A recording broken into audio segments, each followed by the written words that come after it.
You didn't smash on the speaker. Okay.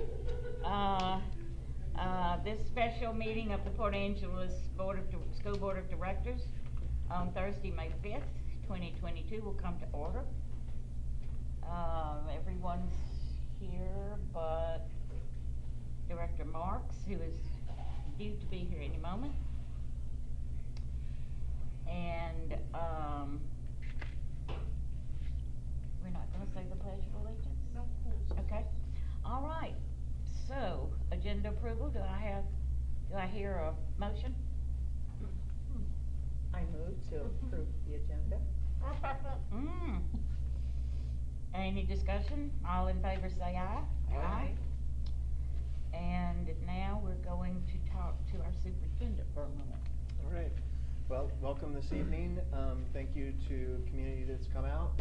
Kristen, thank you for your representation tonight, and also PACAC members, thank you for coming out. We certainly appreciate your attendance. So I want to kind of take you through what I see as the potential process tonight, but it's open for discussion and dialogue based on how we get to our, recommendation or to our decision this evening. So we have the three firms that I've already disclosed to you coming in this evening. We have BCRA coming in at 5:45. They have been instructed to present for 30 minutes with 10 minutes Q&A. So, and that'll give us a 5-minute transition. So we have BCRA coming in at 5:45. Carmen will manage the firms for us as they funnel through. We'll keep them in the Lincoln conference room until it's their time to come in and do their presentation. Erickson McGovern will come in at 6:30, following that same plan, and then Integris will be in at 7:15. That point in time, I would encourage the board to accept community comments. I know that's not real typical for a special board meeting, but I would encourage that this evening, especially the fact that we have our PACAC here. So I believe their input is critical in the selection of the firm. Ultimately, as they know and you know, it's your decision. Okay? Do you see that public comment happening after each of the firms? Okay. No, I see that happening at approximately 8 o'clock after each firm has had an opportunity to present themselves. Okay. Then thereafter, it will be board discussion, and hopefully this evening, if all goes well, we will be able to settle on a decision this evening. Contingent upon reference checks, I would recommend that to the board. So if we settle on a firm this evening, then you will task Nolan and myself to do some reference checks to make sure that each of these firms, and we think they are, these are very reputable firms across the state of Washington, but it's really good for us to dot our I's and cross our T's through this process. So if all goes well, we'll have a selection this evening subject to reference checks. Then what I do have for you this evening, it's a very simple scoring guide. You can change and modify this any way you see fit. You can notice that at the top you see the firm name. We've labeled each of those for you. Nolan reached out to each of the firms and gave them this direction. 1, introduction and team roles. That's part of the presentation package that we have asked for them to share this evening. 2, share various projects your firm has completed. So we want to get a good representation of the work that they've done. What lessons did they learn on these projects? I think that's a really important watch for as we go through this evening. There's something to be learned in every project. And I think the firms that we've selected to come out to interview tonight demonstrated the ability to be to listen, understand, and adapt based on direction. Number 4 is share your work you have done to deliver a great project when working on a tight budget. So, it's we don't have, as we know, we don't have I-5 corridor money. You know, we have a tight budget that's manageable, but we're gonna need to dot our i's and cross our t's, and so we need the firms to represent that right out of the gate. And then finally, discuss your approach to incorporating energy efficient guidelines into the project. So that's what they've been instructed to come out this evening to share with you. So then, I put together a scoring rubric based on that, and 1 being low, 5 being high. Again, you can modify this any way you see fit. This is your interview. But firm experience, 1 being low, 5 being high. What you want to look for there is experience of the firm, project leader in educational facilities, planning and projects that are similar in scope. Number 2, competence, education, training, and experience, and technical expertise of the project team. Number 3, availability. The priority that our project, you know, what will be the priority of our project with the firm? What other commitments do they have? You know, that's an important concept for us to score this evening. Work history, past performance, how have they done? Responsiveness, is the proposal organized, complete, and according to the RFP, or according to what I shared with you up above? And then number 6 is local knowledge and experience to the project that will assist them in understanding local conditions. So that's what I've drafted for you this evening. You're capable of making any modifications and corrections to that you see fit, provided that we do that prior to the first interview. We want to make sure that we hold each firm to the same standard and the same scoring rubric. So, discussion on your rubric. What's RFP mean? That's a request for proposal. Okay. That's what these things are. Yeah, so, and then also to support that, thank you, Jacob, to support that, here are, each of you have the three firms we're interviewing this evening, and their original response to the RFP. Okay. These look really good. This is very thorough. I wouldn't add anything to this. I especially like the local knowledge question. Did the RFP have, one of them had, when I was reading, one of them had, like, there was like A1, A kind of reference. Did the RFP, was it that detailed? Yes. Did it have questions like that? Yeah. Did I see that? Did you see the RFP? Yeah. I don't know. You may have. I may have. I think you did. I think we brought it to the board before we put it out to public. Okay. I don't that. remember it, but that's fine. I thought I brought it out to a board meeting. Maybe I did. Yeah. Like, I don't know if they if they were complete, or response, you know what I mean? I don't know about it, you know, I can't remember it. Yeah. It's hard to evaluate that. I can get a copy of the RFP if you Yeah, would that'd be like. nice. Okay. Carmen, Just like can you make there's- a copy of the RFP off the district website? Thank you. There's one thing I might like to have us add, and that is, I'd really like to know the relationship is important, and I've read, you know, that their communication with the community is a very important step, and especially in our community, as they meet with people and are talking about each of the projects. I'd like to know maybe what they have found to be most successful in meeting with the community, and what they're especially, I didn't articulate the question yet. If they could share communication strategies that have been effective when they've worked with the community within the places that they're building. Mary, would you mind, you know, being responsible for asking that during the Q&A time? I would. And then we can add that. Does the Kinda goes. rubric around local knowledge address that, or do you want to add another component to I'd like this? to know I'd like to get an idea of what they do in terms of pulling out information from the community and sharing, so I think it is different. Okay. So how do you want to, can you give me some suggested language to add to the rubric? I was just going to try to write just a little Okay. bit here for All right. a second.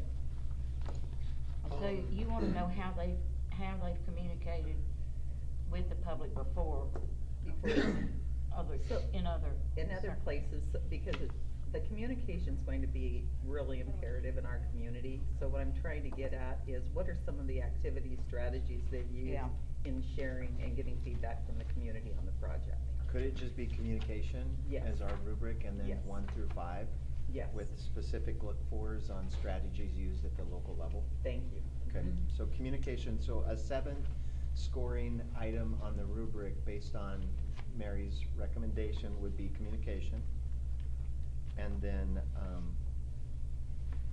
local, experience with, what did I say? I dropped it, but just the local experience with communicating with public. Okay. Any other items to be considered for the rubric? Yeah, I'm not sure if they need to be separate from the rubric, but under availability, I see questions like, how many employees do they have? How many projects do they have going at any given time? Essentially the size and scope of each company. Are they gonna be a small firm that's just gonna be focused on this one? Or are they a large firm that's used to spinning a lot of plates? They have jobs going here and all over. Like, I mean, neither one is better, or I don't prefer either, but I would like to know like what style we're going to be getting. Mm-hmm. If they're a nationwide company or local company. And then second would be, I know that we don't know which construction companies we're gonna choose yet, but if we had an idea of the companies that we're gonna be going out to bid, or they're gonna be putting bids in, I'd like to know if these architecture firms had worked with them in the past. I know my dad was a union carpenter, and sometimes they got good architects and sometimes they got bad ones, and it was all about how the architect communicated with the people on the job site. So a lot of times these big construction companies have relationships with architecture firms. So are you comfortable funneling that conversation into the availability, Jacob? Or do you Yeah, want- I think I can ask just a couple general questions Okay. at the end. All right, Yeah. perfect. And I guess I think where we get to work history, I wanted to kind of talk about how they minimize change orders for a remodeling kind of situation that they have with Stevens. I think that's more about, one of them addressed the change orders, but that's where things can go. Mhm. You know, there's more with remodels than there are with new constructions, so, I don't know. I might ask something along that line. Yeah, that could fall under, well, that's Work gonna fall history. under the, the 4th bullet that we shared with them, share your work you've done to deliver a great project when working under a tight budget. Oh, yeah. And we could add another question to that around the change order concept Yeah. and remodel versus new. How do they minimize Cause they that? keep, these firms keep track of their change order, history. Mhm. So they should be able to give us a pretty good idea. Yeah, Um, exactly, yeah. Okay.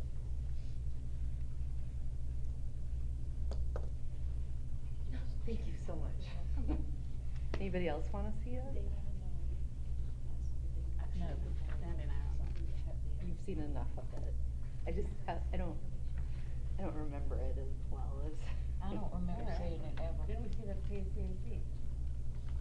Let me look. Yes. Yes, Okay, we did. any- I've never seen it up, oh yeah. So, and finally, thank you for the feedback, I appreciate this, is very necessary. Finally have Nolan sitting up with us today. I'm gonna have Nolan score each of these. Prior to board discussion, I will require all of us to listen to Nolan's feedback around what he heard this evening. So I Excellent. say that very delicately, talking to my bosses, but Nolan's expertise in this field will be very, very important. Yes. So, We acknowledge that wholeheartedly. Absolutely. I'm certain I know as much as you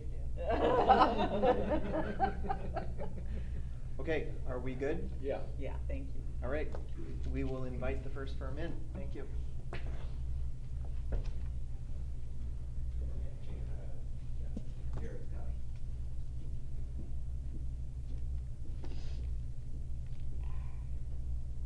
We know who this person's name is? We don't know. Well, it's in their proposal.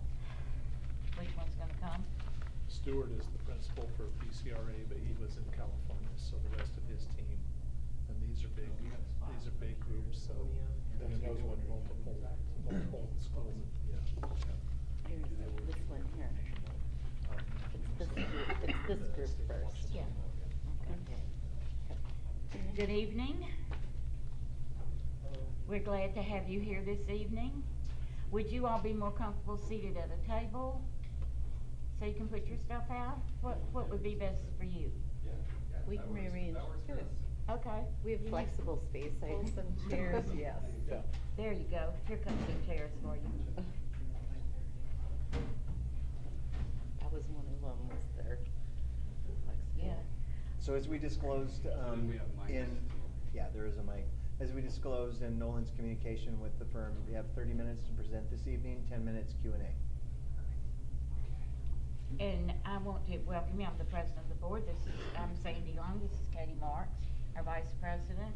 This is director Sarah Methner, Mary Hebert, and Jacob Wright. It's very nice to meet you guys. Oh God, Thanks for Jacob, coming. please. And Jake Wright, who is our other director, and Nolan, I believe you know. Or he knows about you. This letter says Dear And we Nolan, so welcome they you. know. Yeah, dear Nolan. Testing. Look at that, it works. So when does our time start now? Mm-hmm. Chris, you got the slides ready? All right, well, first of all, thank you for having BCRA here today. We are excited to start this relationship with the Port Angeles School District. As you know, you met Stuart at the earlier meeting, and we are here today because of the questions in your RFP. You know, you wanted to know about how we operate, you know, what's important to us, how we select clients, and really you're getting to the heart of how we tick and what is important to us. And that was so exciting for us. We saw those questions, we're like, wow, this is amazing. And those got circled around the office, and we're like, we gotta work with the Port Angeles School District. And so we are, like I said, we're excited to be here today. And for us, we're looking to start a long-term relationship. We're not just here looking at the middle school. We want to make sure that this project is successful moving forward for your bond and for future improvements for your school district. Let's introduce our team. We'll start with a couple of our members who weren't able to make it here today. First, Stuart Young, who you've met. Stuart really is our ambassador for culture and making sure that our firm stays connected with our community and our community partners. And he's the one that's really gonna make sure, as a managing principal, that we have all the resources needed for this project. Your project manager, who wasn't able to make it here today, unfortunately she got sick, Heather Hocklander. I've known Heather for over 25 years. We went to school together at the University of Idaho, and then we've worked our whole career at BCRA. I've heard from multiple people that Heather Hocklander is the best project manager in the state of Washington, and I totally believe it. She is incredible. She loves spreadsheets. She loves organizing people, and if you've ever seen Heather run a workshop with a bunch of people, it is absolutely amazing. Just the energy that she brings to the room, giving everybody a voice and bringing all that participation. It's a fantastic thing. So, great project manager in Heather Hocklander. Myself, Jeremy Doty, project architect. I come from a small mining town and have a long history in my family of very blue-collar roots, and that for me has really helped form my style of what I do as an architect. I'm very nuts and bolts, figuring out all the parts and pieces, how everything goes together and how we build it and take it through construction. So quality control, how everything comes together and taking it through construction, and that is what I love to bring to projects and will also bring to this project. Okay, testing. You guys hear me? Okay. Hi, my name is Lori Robin. I'm a principal and head up our interior design team. I've been with BCRA my whole career as well, so just hit 19 years. And I really have a passion for our philosophy of better together. So we really value our partnerships with our clients, actively engage with our community partners, and just our team culture. I mean, across the table here, plus Heather and Stuart, I mean, we're over 100 years of time with BCRA. My role in the project will be program lead, so I will work closely with you to look at what your program needs are, talk about what opportunities are out there. Through my ed experience, I can bring that background to the table, but we also have other markets that help inform some of the trends that are going on right now. But I have a special excitement for modernizations. Some architects think, oh, it's messy, I just want to do a new building. I really love the complexity of that. I know that when you're trying to stretch your dollars to be able to reuse a school and really expand the history that's there and make it continue into the future is something that's very important. So it's something that you will hear us talk a little bit about today on some of the project work we've done. Hey, I'm Chris Spatafor. I'm an architect. I've been with BCRA for going on 14 years now, and I work in a variety of markets, and I really love those projects that bring communities together, such as schools. On this project, I'll be the design lead, and you know, with that, I'm also a public artist with a number of public art commissions around the Puget Sound. And I'm gonna use that background in art and architecture to help facilitate the design process and goals. All right, so we have stuff on the screens. All right, so we're gonna share a couple projects with you, or project highlights, and these are projects we are extremely proud of. So going through the projects, we're gonna discuss project goals, design goals, and lessons learned. And the reason we're highlighting these two projects is just to show a broad range of what we accomplish. So starting with Yale Middle School, that project delivery method was GCCM, and that the scope of that was a full facility replacement.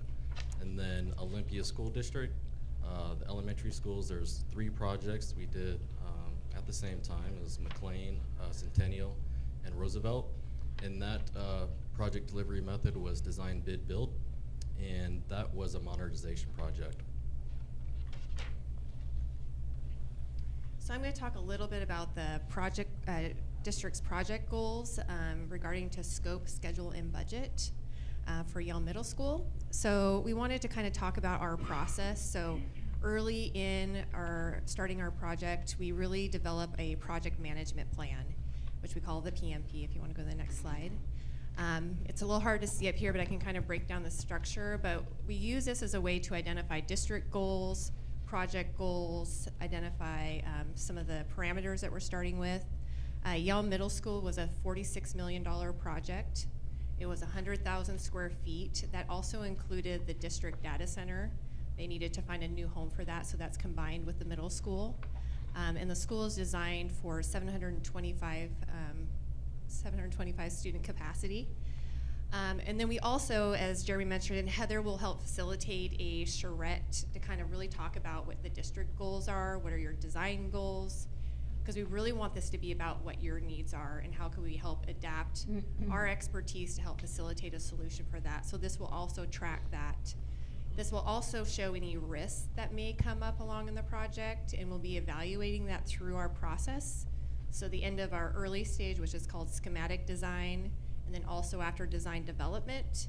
And why we do that is so we're not too far in, made all our decisions, and we haven't had an opportunity to really mitigate any of those risks that may have come along. And then we also, we use this as a tool just to be held accountable. So this is something that you guys will have visibility to and you will help develop. All right, moving to design goals. So, as you can see from that previous slide, there's a lot of information on that slide, and we really dig in. And one of the things that we really pride ourselves is listening and listening to you. And not only listening, but taking what we heard and incorporating what we heard into the project. So some of the things that we heard from the Yelm district, they were looking for collaboration in, I lost myself. So they were looking for us to collaborate with them and provide encouraging hope and looking at pride and looking at student achievement. So along. Okay. So one of the things I do is design. I'm not really a public speaker, and so I'm just fumbling through this right now. So please bear with me. Okay. So with that, so design goals. So we're looking at an inviting campus, and then we were challenged from the superintendent to have a curb appeal from all four sides of the building. They didn't want to have a backside to the building, and then honoring those who came before us. We were looking at collaboration with the Nisqually tribe. So to achieve those goals, as you see from the pictures, this is Yale Middle School. We spent an equal time on all the elevations, so there was no backside. And then we also spent some time developing a welcoming entry and a community gathering area in the front. And we also used warm colors and durable materials to visually tie the building with the neighborhood. So one of the other district goals is really tying in the community history and also the Nisqually tribe. So the district connected us really early on with the Nisqually tribe, so we can learn a little bit about what they would like to see in the schools, because they have a strong partnership with one another. So we met with them. They talked a lot about the canoe journey and just the traveling from the mountain through the forest to the river. And how we kind of integrated this into our project was kind of tying that into the building aesthetic. So you can see on the slide here, there's some prairie grasses along the bottom of the stairs. We had cedar trees graphically shown in the library and then the commons. And then we also had some components of the river's edge. You can see a seating group over with some people sitting in that.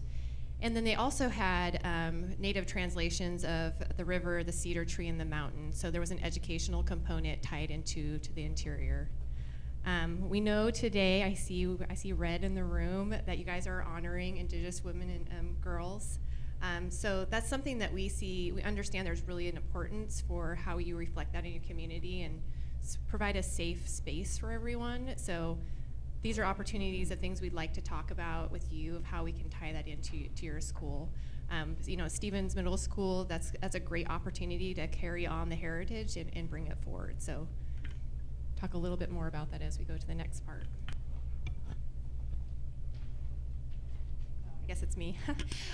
Yale Middle School lessons learned. So one thing that we learned through Yale Middle School is really identifying, we talk in our world, we call it FF&E, but it's furniture, fixtures, and equipment. We're working really close early in design. We're working on ed specs and establishing what the furniture requirements are. We did find out in Yale Middle School, we really responded to the needs, but didn't dive into the specifics of tables and sizes. And so when we got into construction, the teacher was hoping for more space. And so that was just one thing, understanding that specialized programs really need to dive into some of those details. And so that's something that we'll definitely want to talk about early in the process as well. Well, another project that we're really proud of is 3 schools that we modernized with the Olympia School District. It was 3 elementary schools that were essentially prototype designs, that were similar designs. But programs that ended up being quite different and identities that ended up being quite different. And these were occupied and phased construction projects. And when we started the projects, we had budgets. Chris, you want to go to the next slide? But we didn't really know all of the scope and everything that we were doing to fill out those budgets. And so we had a series of workshops with the district to understand what all of the goals, all of the desires, not only of the district, but of each of the schools themselves. and we had to figure out what's important to each school in each neighborhood, and then fill out basically that program and that design and design to that budget. And that was a really successful project and fun to do.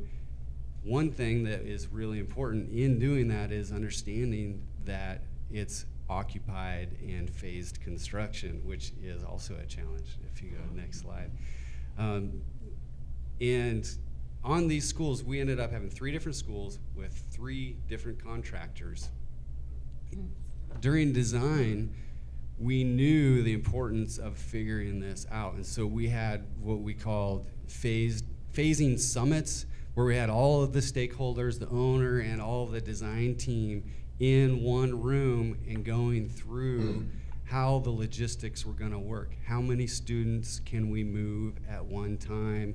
Where do they go? What does this phase look like? How do we keep existing mechanical, electrical, plumbing, fire protection systems working in areas of the building that were being occupied or other areas that are being built out? What happens if we move one of these phase lines? What are the impacts of that? And you have to have everybody speaking at the same time to really understand and come at it from all directions to really solve that. In the end, very successful project. Like I said, 3 separate contractors. And at the end of the day, all of the teachers were able to teach, the students were able to learn, and the contractors were able to build. And everybody liked each other at the end still, so that was great. All right. So moving on to design goals. Okay, so at the elementary schools, we're going to highlight 4 design goals: clear, welcoming entrances, daylighting, library at the heart of the school, wayfinding, connectivity. So, you know, we really try hard to design to where it's not a one-size-fits-all. We really look to find those tailored solutions really to meet the needs of a community. And with the Olympia School District, so like Jeremy said, the 3 schools were prototypes. They were basically identical. And each of the schools, one of the design goals was to have a unique identity. And so with that, this project, or these projects, it's a great example of our design approach and philosophy aligning with the district goals, in which we're able to provide these welcoming entrances that also were, you know, site-specific and integrated and reflected the communities that they were in. And then there's daylighting at these schools, and so, you know, daylighting not only enhances the quality of spaces, but it also helps lower energy costs in terms of lighting. So the layout of the schools, there were classroom pods that had central pods without. Hello? Okay, so there were classroom pods, there were classroom wings that. Try that again. Okay, so there were classroom wings that were surrounding a central pod, and that central pod didn't have access to natural daylight. And so what we're able to provide is clear stories at each of the pods that dramatically enhance the quality of those spaces and giving them access to daylight. One of the other goals was to provide a centralized, they called it the heart of the school. So it worked out great. The library was already centralized, connecting the 3 corridors, but they really wanted to open it up. It was behind closed walls. They wanted to become a storefront that was really visible so kids could see into the library, see out of the library. They could display books, kids could gather around. But then also kind of looking at the traditional library and changing the use to be more multifunctional, with classroom space, areas for group reading, also opportunities for having a STEM lab. So, and this really kind of updated the finishes and the lighting to really make it more bright and exciting. And then, to Chris's point, they really wanted to create unique identities. So we did some research around the geographical area and some history of the school. McLean Elementary is near Mud Bay and the Nisqually tribe, and so we incorporated a lot of these kind of angular forms that reflected the basket weaving, owls and salmon from the Mud Bay area, and then we actually had some daffodils in our design, and that was taken from their nature walk they had around the school that the kids enjoyed every spring when the daffodils were coming up. And then Centennial Elementary, we focused around their stars, their mascot, and created you can see up here there's some light going into the classroom core to create this very magical experience for the elementary kids to walk in through their kind of little portal of light, and then they get to go into that centralized area with the daylight. And then Roosevelt Elementary was designed around Theodore Roosevelt and his love of nature. So we incorporated some of his quotes and just nature, and it was really one of those spaces when kids come in, they're just, eyes are big, they're just amazed at all the wonderful imagery. And the thing about all of these, they don't cost a lot of extra money. A lot of these materials we're already putting in your facility, but we're just adding that extra layer of graphics and imagery, because you still need wall protection, you still need lighting, but how can you do it in a very creative, cost-effective way that you create this very exciting experience for the kids and the families? Well, and you asked us about lessons learned. So sometimes the lessons learned are things that you learn on later projects that you wish you had had previously. You know, McLean, we were, I think, very successful in bringing daylighting into those central pod areas. But recently on Camachin Middle School renovation, we were able to model it in our Revit program, and we could actually quantify and show the quality of the daylighting that we could provide in those spaces, so that when it came time to really look hard at the budget and what the project really needed and could afford, the superintendent says, we're not getting rid of that, because she could see exactly what was happening.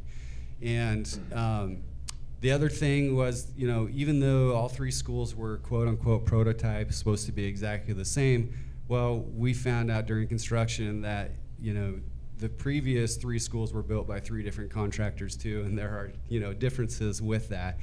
One of the things that we've been able to incorporate more recently on school renovations projects is 3D scanning, because it doesn't matter how good a school keeps the as-built documents, and we've seen, I can't tell you how many rooms we've seen full of as-built documents, and I'm sure that like a lot of them are accurate, but you know, things change, and over the years, especially on a project like your school that was built in the 60s and then added on to multiple times, you know, things change throughout that process. So scanning adds a whole nother layer of assurity for us during design, because we can scan all of the mechanical, electrical, plumbing, fire protection, structure, and we know exactly what we're designing around as we're early in the design phase, which adds a lot more assurance during our design process, especially on a phased occupied site.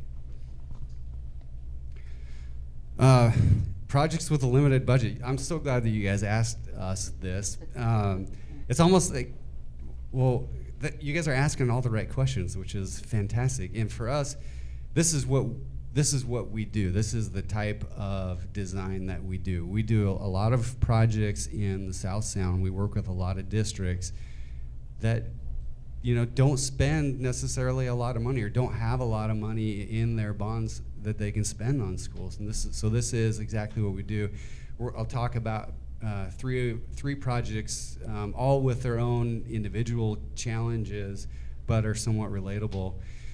Bose Elementary School was a design build project, and Bose Elementary School was at the end of a bond cycle. And I can tell you that not every project that came before this project was necessarily on budget. So it was very, very important for the school district that this project be a home run. What they said to us is, we need a home run. We have to be on budget, and we have to deliver it early. So we did this with design build. We accelerated the schedule. We did early site packages and foundation packages, and we were actually able to provide more community space than the program originally added, and we were able to provide a turf field for the community to use, turf athletic field that wasn't in the original budgets, and a community garden even on top of that. So very successful project, and then that helped Tacoma to actually pass their next bond, which was huge. So a really pivotal project and a successful one for the school district. Centralia School District, this was 2 elementary schools. This was a GCCM delivery method.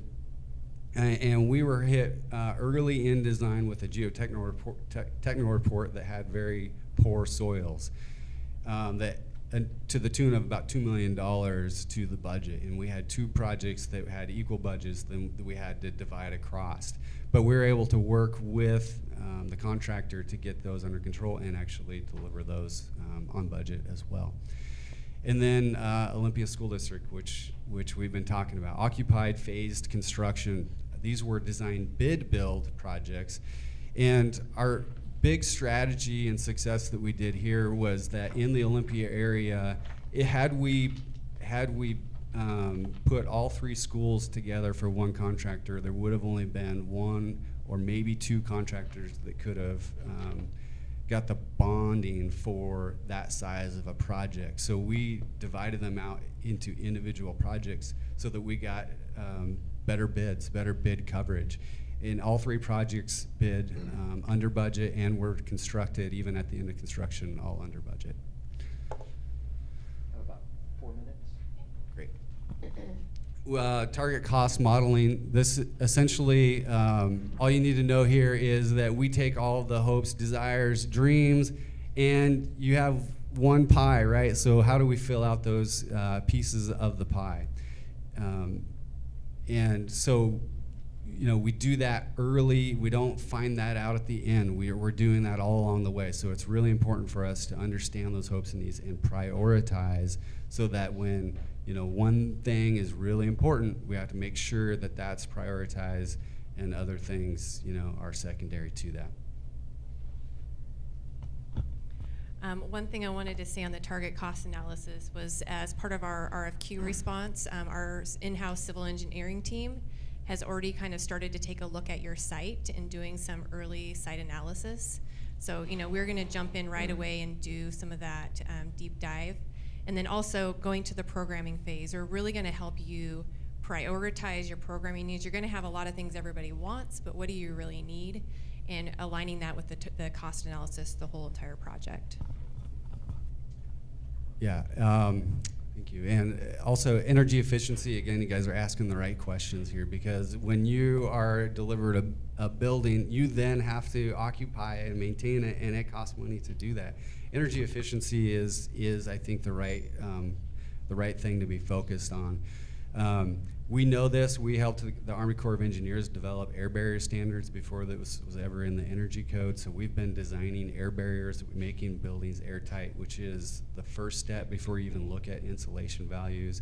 And the overall EUI, the energy use intensity. Our air barriers are typically 50% below state requirement, and our energy use intensity is usually 30% below the ASHRAE standards. And you know, we know that before we add all of the technology on the world, if we're looking at, you know, big technologies like geothermal, solar, whatever, you've got to make that envelope really a focus of the design. And part of that is the window to wall ratio. Right, so I'll be quick with this. Yeah, so yeah, another part of the energy efficiency we're looking at is the window to wall ratio. And so up on the screen is pictures of Bose Elementary. And so when we take a look at these things, it's not just one thing we're looking at. It's an integrated design approach, and we're looking at multiple factors.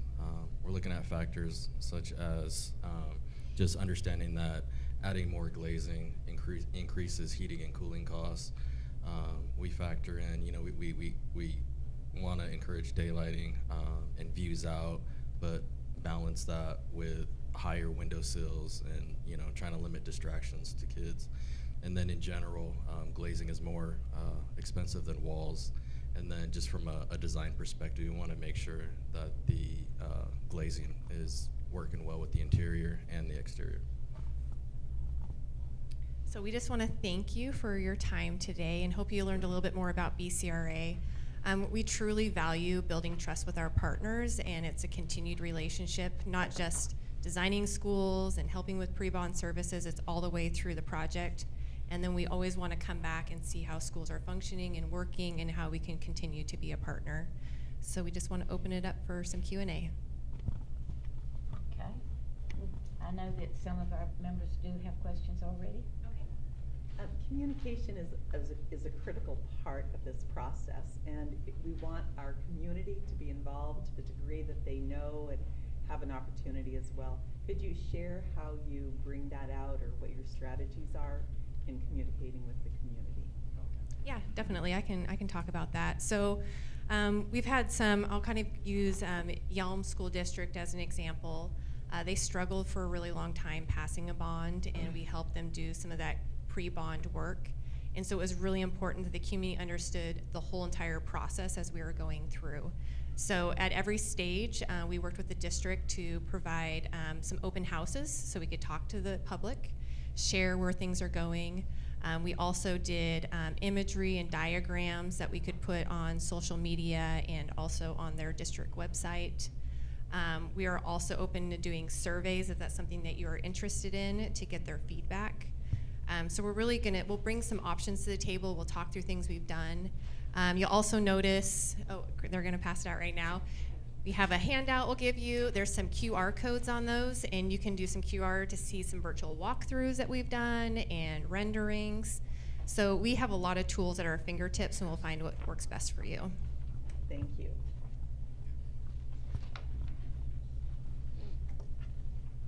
Sarah, did you have something you wanted to add? And if I could tag onto that also, one thing that we've found really successful, especially like on Bose Elementary School, is when we want to actually get feedback from the community that the school is going to most directly affect, is if we can partner on those same nights, like on Bose, they always had a family fun night that was a tradition, and they had a STEM night where they showed all of their projects throughout the school.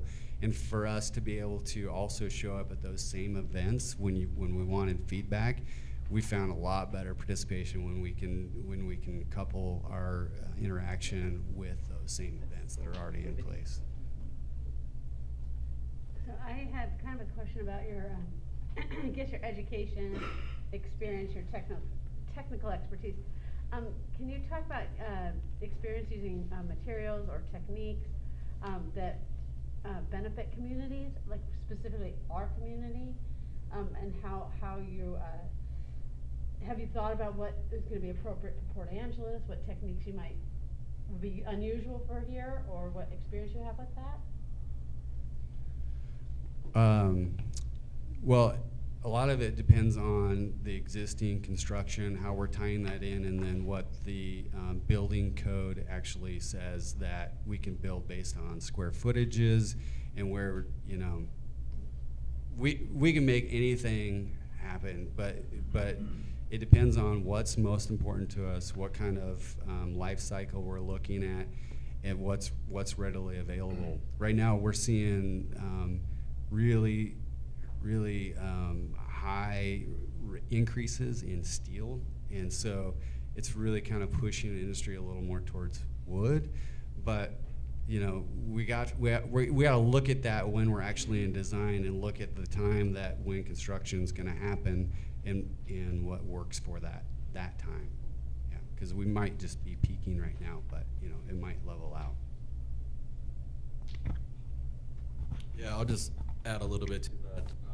You know, typically on schools, you know, it's heavy use. You know, so on the exterior, you would like to use durable materials, and so down low, we'd probably like to use masonry. And if that's not within budget, you know, we get creative on a lot of schools with tight budgets.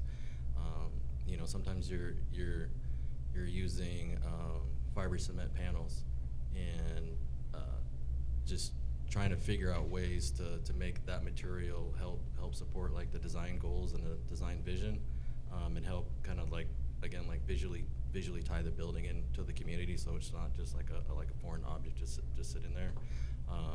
Well, yeah, there's lots of components to design and lots of things that we look at to make things work.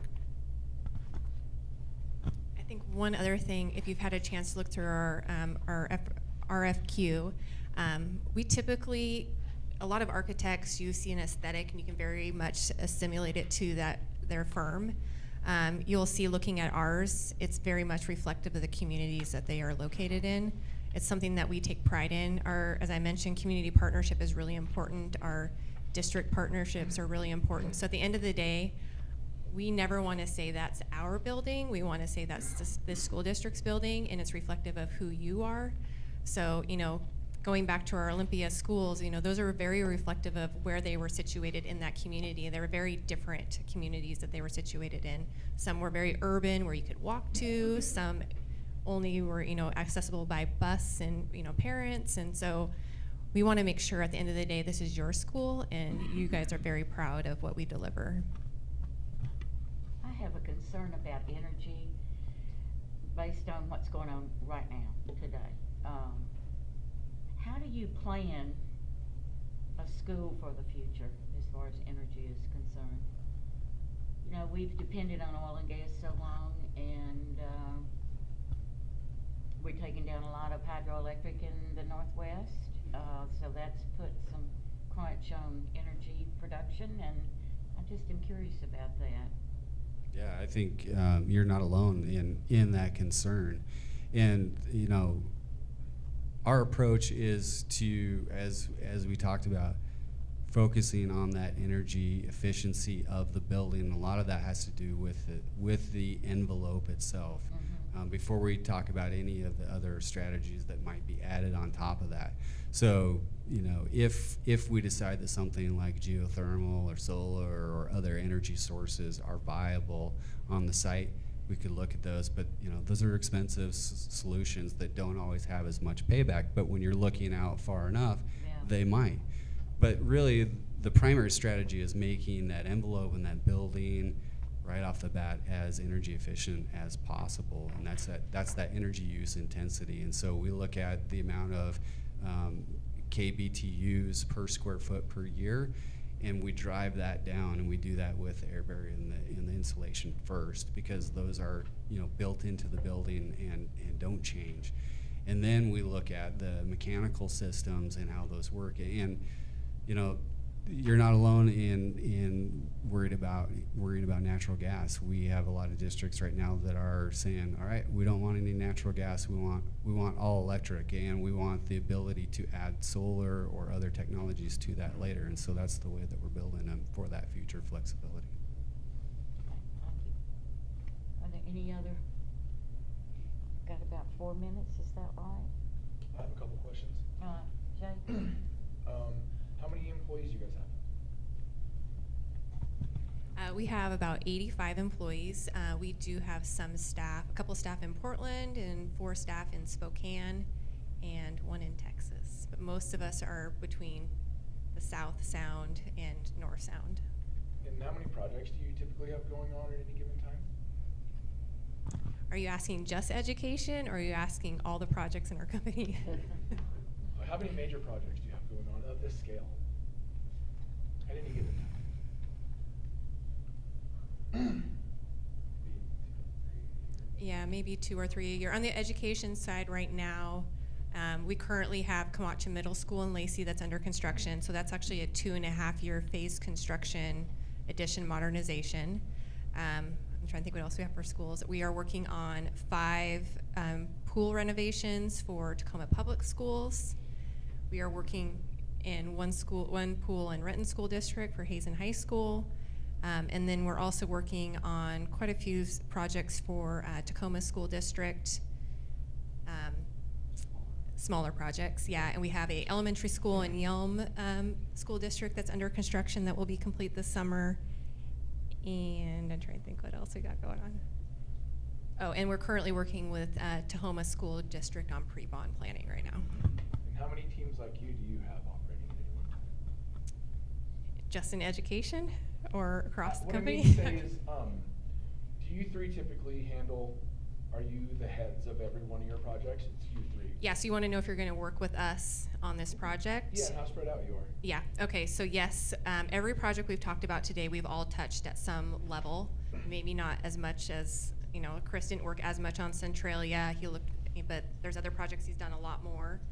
Yeah, so within our kind of our ed focused group in our company, we all work ed as our primary and recreation is our kind of secondary. And that includes early learning as well. And then kind of within that maybe our focus around ed, I don't know, 15 people or so, 15 or 20. But our firm is, I mean, throughout my career there, I worked on different markets, which I think is very important to help really diversify our experience.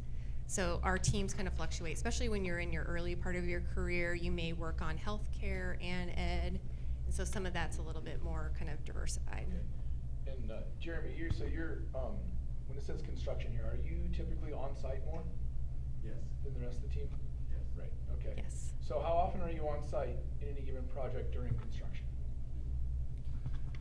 Or do you have a Yeah. lead that works under you that's going to be here more often? Both. Yeah, I'm typically on site once a week.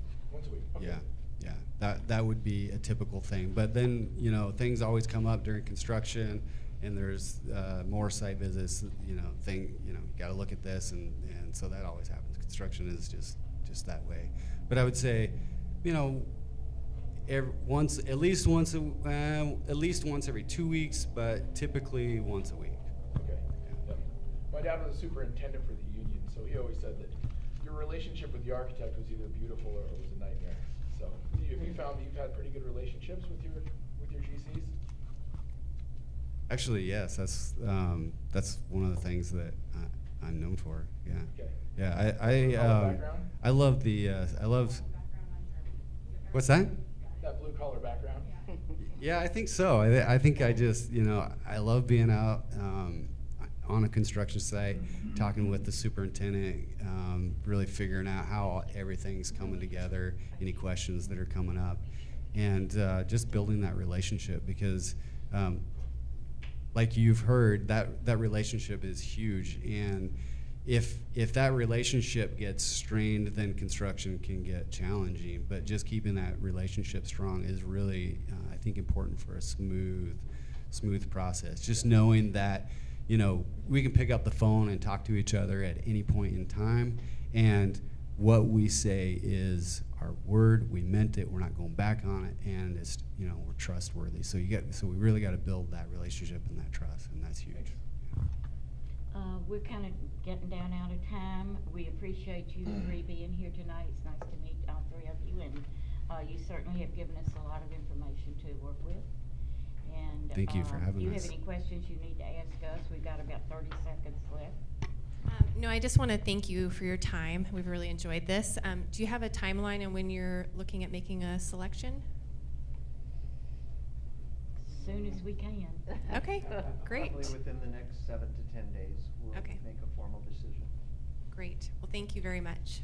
Well, thank you, and thank you for, Nolan, I didn't ask you, do you have a question before they get out? I'm good. Okay. And any of the committee out here have any questions before they leave? We're gonna do that at the, he But said they'll be gone. he said he wanted, Marty said. Community comments at the end. I just wanted to know if they had a question before they left. Yeah. Okay, all right. Thank you.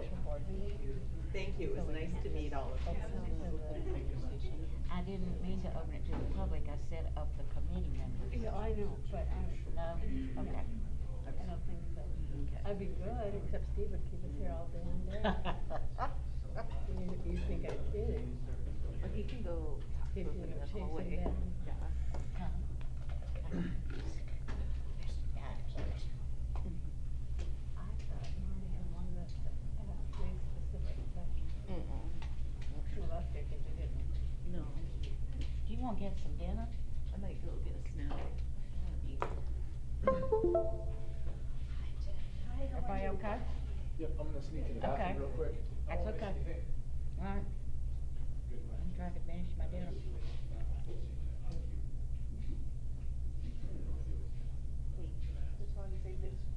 Okay, come up here and ask me what you say, what you. I think I've been asking you sometimes. I don't know if she's eating something. You don't wanna know. She was so hungry, she was eating the cellophane today. I did, I ate some of the plastic wrap, it was delicious. I'm ready. It keeps the calories from being absorbed, so that's a Excellent. known strategy. All right.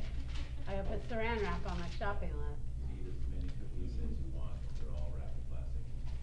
I really kind of do want another piece of cookies, Steve. Don't you feel like you want another piece of cookies? Oh, totally. Thank you. I totally would I like thought you to. did. You would like some? Dr. Long would also like a piece of cookie, Steve. Steve?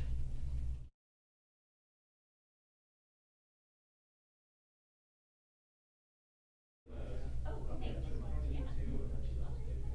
my gosh, there are a lot of people. Thank you.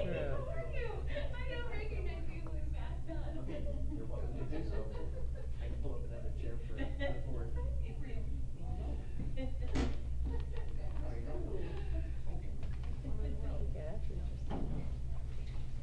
Thank you. Well, monster, want me to break it up for you? No, that's okay, go sit down. Thank you, Garcon. I just want a little bite.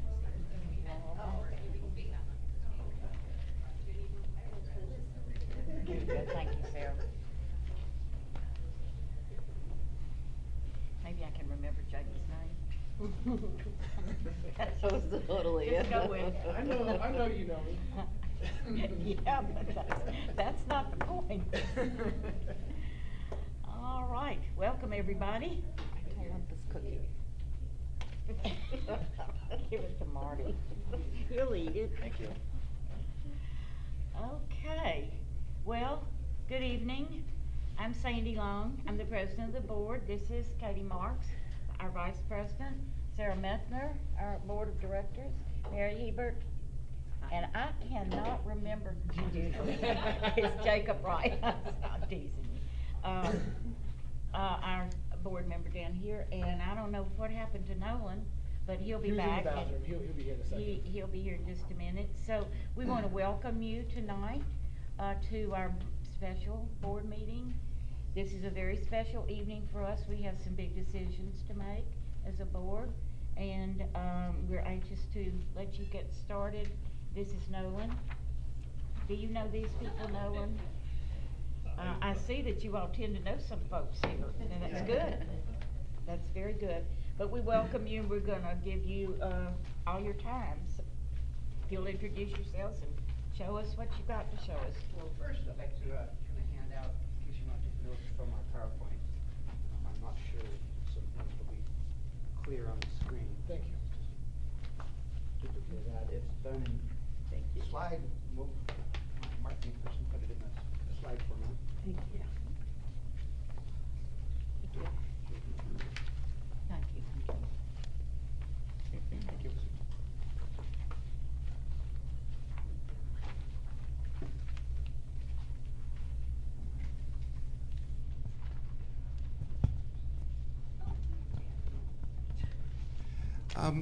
Well, good evening, everybody. It's been a while since I've done a presentation on a mic, so bear with us a little bit, but we'll get used to it real quick. We are Eriks McGovern Architects. Our firm is out of Tacoma. We're 15 professionals. We're located about a block from the Tacoma Dome in the Dome District. We have celebrated our 50th anniversary on Monday as a firm, and we're looking forward to doing years more of school architecture. That's our bread and butter. It's about 95% of the projects we do is school architecture for multiple large and small school districts. As I mentioned, we work with Bethel, which is a very big one, Tacoma, all the way to Cape Flattery. I'm doing their study and survey right now. And I use this as my halfway mark before I go to Nia Bay. Take a little bit of a walk, because it's quite a drive to get up there. Yeah, it is. So, my name is Raymond Mao. I'm the owner of Eriks McGovern and the principal in charge for this endeavor. I've been practicing school architecture for about 28 years. And then 5 years, I was a general contractor and actually built a community college and a school with a large construction firm. I've been with Erickson McGovern ever since college. And so this, other than taking a brief hiatus to do construction, I've been there ever since. So I haven't moved around a lot, and I have a lot of good relationships around the Puget Sound community and the peninsula for doing architecture for them. Thanks. And I'm Wade Jensen. I am an associate principal with Erickson McGovern. I've been with them for 17 years now, so quite most of my architecture career. And as well as architecture, I have a background in civil and environmental engineering. And before coming to Erickson McGovern, I managed the Better Bricks Daylighting Lab in Portland, where we provided daylighting consulting services to architects in the area. I'm also a LEED accredited professional, so I've been a long time advocate for sustainability. My role for the project, I would assist the team with bond planning, but also take the lead on the design for Stevens Middle School. So I would be doing the programming and then take the documents all the way through to bid documents to make sure you have a strong set to get some competitive bids. My name's Kate Brisboy, and I have only been with EMA since July. But prior to that, I worked in architecture with Tom at a firm in Seattle called Olympia. And then I went over to the dark side, they say. I went into construction management at Northwest Hospital. And yeah, I really loved that. And so that's what I do here. That's kind of my passion. Good evening. Thank you for inviting us into your rain shadow. It's a nice change. My name is Tom Carver, and I have been with Erickson McGovern since 2019. Prior to that, I worked for a firm known as Olympia. In Olympia, it was known as BJSS. In between, I worked for OSPI, so I was there for 8 years helping districts around the state with their state-assisted projects, and so I know the name Nolan Deuce, just working with you, APP projects and whatnot. I have had experience with studies and surveys and ICOs and other mandatory things that the state had required of districts, and so I would be helping you with your Stevens Middle School project in the role of project architect. So I'd be working with you on a daily basis, communicating with you on your needs and translating that to our team of engineers and consultants. I'd also be assisting with your bond planning because I have that sort of experience in being able to assess what you have in terms of your students, your educational needs, and processing that to maximize your state assistance, what you're eligible for with the state in terms of financial needs, trying to determine what sort of grants are available, not just the main SCAT program, but also what smaller grants are out there, and trying to package that up into capital projects, into a 6-year program, trying to get help get your bond passed. And so communicating with you on a daily basis would be my primary role on both sides of the equation. Yeah.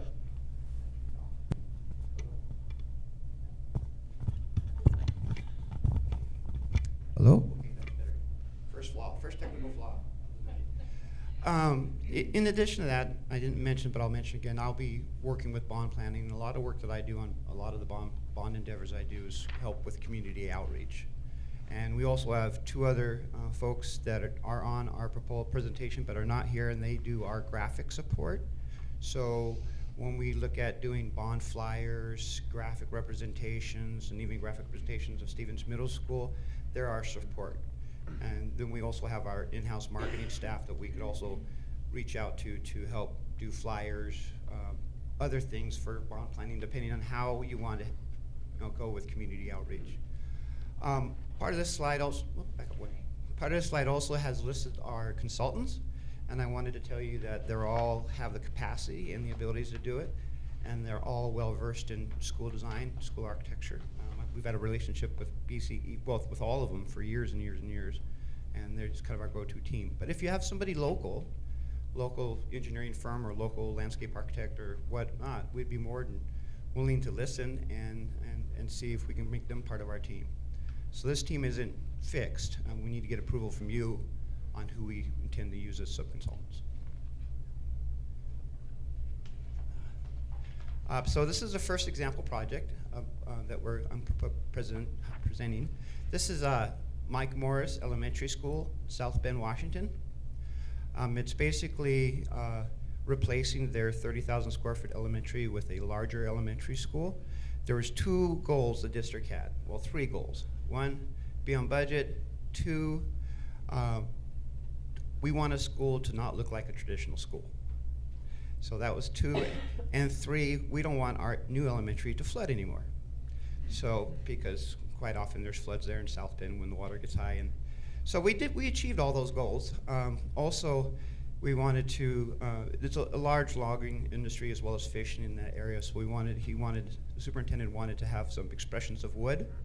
So we did, at the main entry, we expresses in some of the ceilings inside of the spaces reflect some natural wood, so we can have that sense out there. We also have some siding, which is not wood, but it's colored somewhat like wood, but we want it to last 50 years because in that maritime climate, you really have to make smart decisions on the materials that you use to make sure they have some longevity.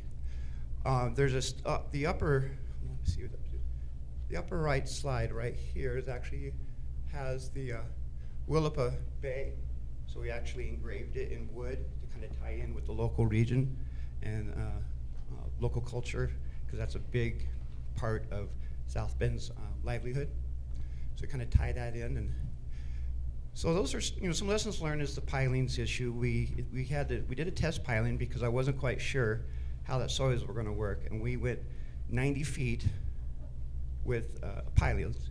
That was our test piling, and then we had to realize that okay, well we have 1,500 of those. Let's do some adjustments in our budgeting to make sure that we can address all that, because the original schools were just standard foundations, but now with current seismic codes and things like that, we needed to make sure that we were going on the right path. So that was one lesson that we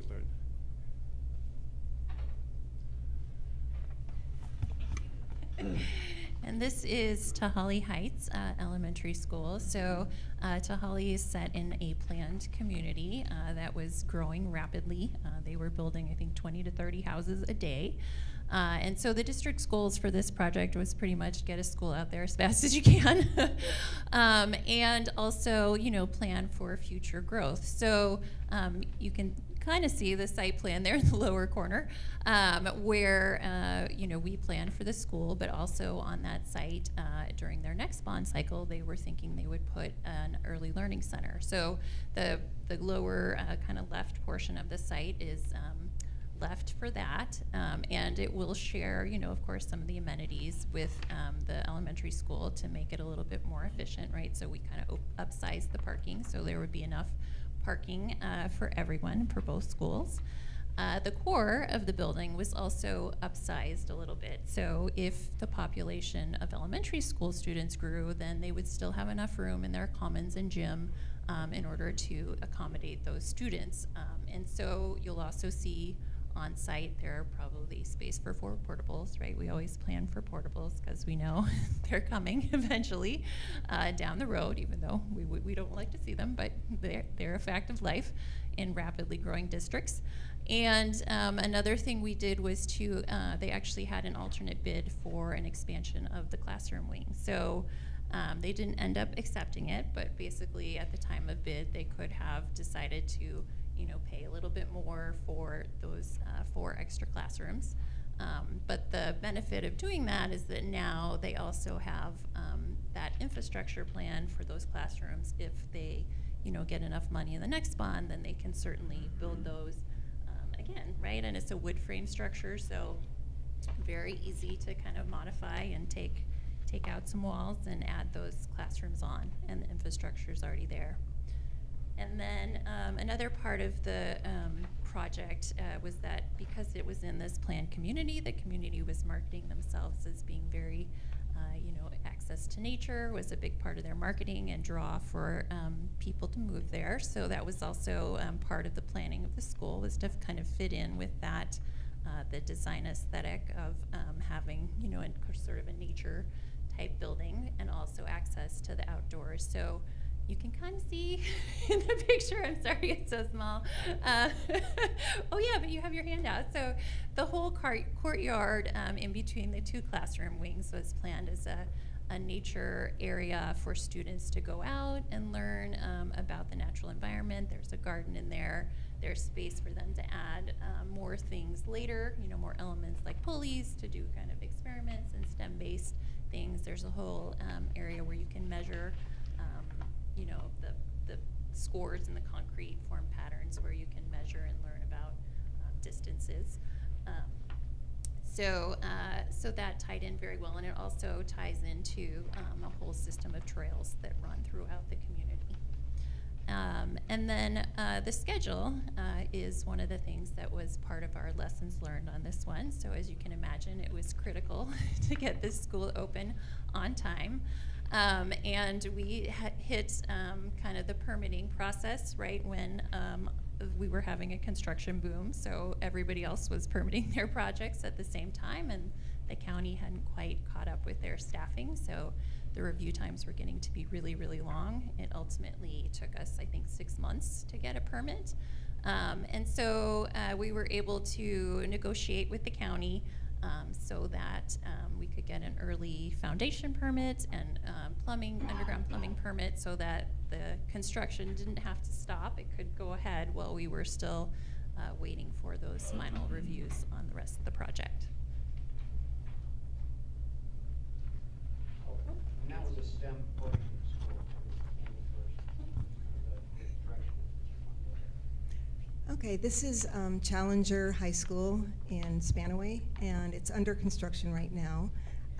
In the upper left, you see a existing gray roofed building, and that is a prefab metal building, and they wanted this addition, but they wanted it to look like the prefab metal building but not act like it.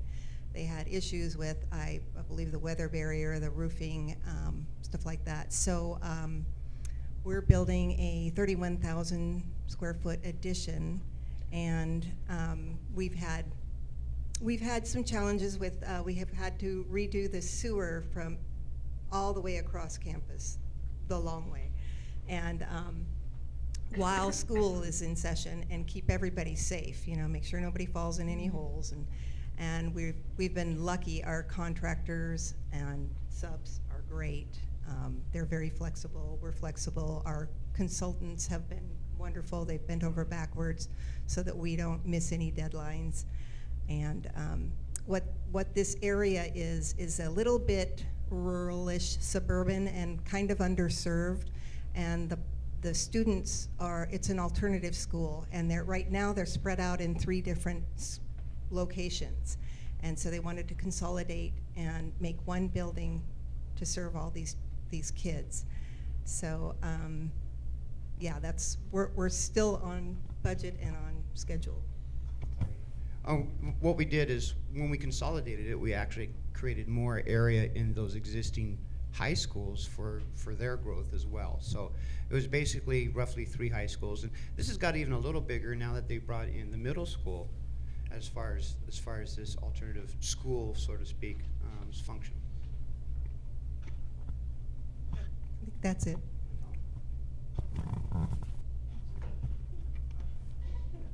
Sorry, this microphone's got us. So this is Hawkins Middle School, which was one of the projects that I think we featured in the SOQ. But I guess the bigger part of it is that it was North Mason School District, so part of their bond, they wanted to refresh basically their whole central campus. So the campus consists of a high school, a middle school, and of course there's just one in the district, right, and the main administration area. So you know, their goals, of course, for the project, they had 2 aging buildings. I think the last time one was constructed in 1983 and the other was modernized in 1983, and since then The population of both had pretty much doubled, so they were very overcrowded. And of course, we had the occupied campus to work with, right? We couldn't move students off campus. They also had some circulation issues, so because of all the new car traffic, right? You have double the high schoolers there driving to school, and staff and buses. It was becoming a little bit unsafe as far as the way the circulation was in the center of campus. And they were also wanted to add some safety and security features to their buildings. Sorry, I think you lost me for a second. You know, the lessons learned here was really about phasing, right? How do we keep this campus moving, keep all the students safe and going to school while we do 5 or 6 projects on site. So the way we did this was a lot of planning, a lot of discussions with the community, and ended up being 5 phases. So the first phase, you know, and part of the reason we did the high school first was also that was their biggest project, right? So you want to kind of make sure you have the funds to do your big project first, and we hit the market at a good time, so we were able to use those funds very efficiently. We also kept the 2 newest buildings on campus, and so that was another way to kind of maximize the funding we had. And so the first phase was to build the new high school and a field, and then of course we're always planning for future growth, right? So you can kind of see there's a little extra wing on there and some portables, just, you know, in case when you need them. And then once the students moved into that, the new high school, then the existing high school was ready to get modernized. So we modernized that building to become the new middle school. And while we were doing that work, they also added a PACE Academy, which is kind of the little building down in the corner. And that's their alternative high school. So, you know, that allowed the alternative high school to be on campus, so they felt like they were part of the community, but they still had their own safe space where they could learn the best that they can learn. And then after that phase, then we turned to the center of campus. So we were then able to tear down the old middle school and reconfigure the traffic on campus, so make some safe pedestrian pathways for everyone, and you know, provide parking for students. You can see, you know, there's different staff parking from student parking, and so trying to separate those different types of traffic streams as much as you can to ease congestion. And then finally, the few last pieces were to modernize the second newest building on campus to become the new home for the administration, and then the sports stadium to upgrade that. That was another one of the district's big goals, was to expand their athletic space, because like many small towns, they were pretty much the only athletic spaces in town, and so they had full community use of those spaces all the time. So they wanted to make another visitor side, a grandstand with a cover, and we have a concessions building down there now, so they can host bigger events than they could before.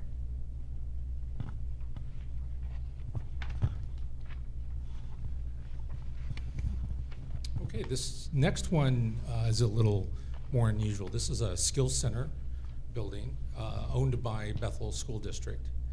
And this was in collaboration with several other skill centers. So as if you are familiar with the setup, it is, You're in a skill center. it is, there are several collaborations around the state. So there are several districts with Bethel as the lead district, and they have this campus in Spanaway, so it's a fairly industrial area. At the time, they had 2 existing buildings, and they wanted to build a new one to expand their vocational program. So in conjunction with this so-called administrative council, they wanted to expand into what they determined with local business leaders and other stakeholders. They wanted to expand into a culinary program and some medical programs. They also needed to find a new home a permanent home, for their administration. They also wanted a central common space for the campus, which they currently did not have. So what they settled on was a program which Erickson McGovern helped design, for what we call the Rainier Building. So what this collaboration brought out was a design-build process. So Erickson McGovern teamed up with Washington Patriot General Contractors to help speed up the process to expedite construction. During this time, I was at OSPI, and together we found that there were so many more players. So this is part of the lessons learned. So at OSPI, I found that I had to develop a system of paperwork that was sort of familiar but not quite familiar, and I had to work with not just the administrators at the school district but also their financial people to help develop this grant paperwork to help develop something where they could get, the district could get reimbursed at a different rate than school district projects normally get, because there was a direct legislative appropriation, one that was like a special grant, not the usual process. On the design side, I think Ray found out that you kind of lose a little bit of control in the design process because value engineering is happening over the entire span of the project. There's no traditional design, then construction. Construction is happening overlapping with design, and you have mechanical subs that have their own contracts and electrical subs that have their own contracts, and they're overlapping with the general contractors' contracts. And so many different players, many different timelines, and so with that loss of control, just as a tiny example, if you were to look at your handouts there, you might be able to see in that top photograph, there's a couple of wood columns there, and they're pretty slender, and in that building that's behind the Rainier Building, they have some wood columns that are a little fatter. So we were trying to design something that was similar so the campus would have a consistent feel. Kind of lost that in translation, but that was part of the value engineering process that we didn't have full control over on the design side. So that's an example of one lesson learned. I'm kind of abbreviating this because I know we're running out of time. Got about 5 minutes left, so. And I hand this back to you, but that is one example, so. Great, we have about 5 minutes. Okay, I will abbreviate, as Tom would say. So how do you deliver a great project on a tight budget? I gave some outline items. I'm sure you're aware of them. Feasibility studies are always good, especially with existing buildings, so you can kind of map out the things that are wrong, things that you need to address. Prioritizing. Sometimes you have a project that is over budget in the beginning, and you need to kind of prioritize your wants and your needs in maybe like a level 1, level 2, level 3 prioritizing. Put a dollar figure against it, make sure you're within the budget. I always promote estimating often and early. A lot of times traditionally there's 3 estimates in a design project. We typically do 4 or 5 because I want to do one really early. We have outside third-party consultants for estimating to find out where we're at, keep better track of the budget. You don't want to go to bid and find out you're 40% over budget. You want to fix that problem in the early stages. And continuous communication. And the other one was understanding the market, just like Ed Wade said. Construction boom, construction craft. A lot of hungry contractors, not. Kind of does your bid timeline. I'll quickly run through here. This is Franklin Pierce High School's Performing Arts Center. The building on the left was the preliminary one. We did an estimate to it. It was over budget.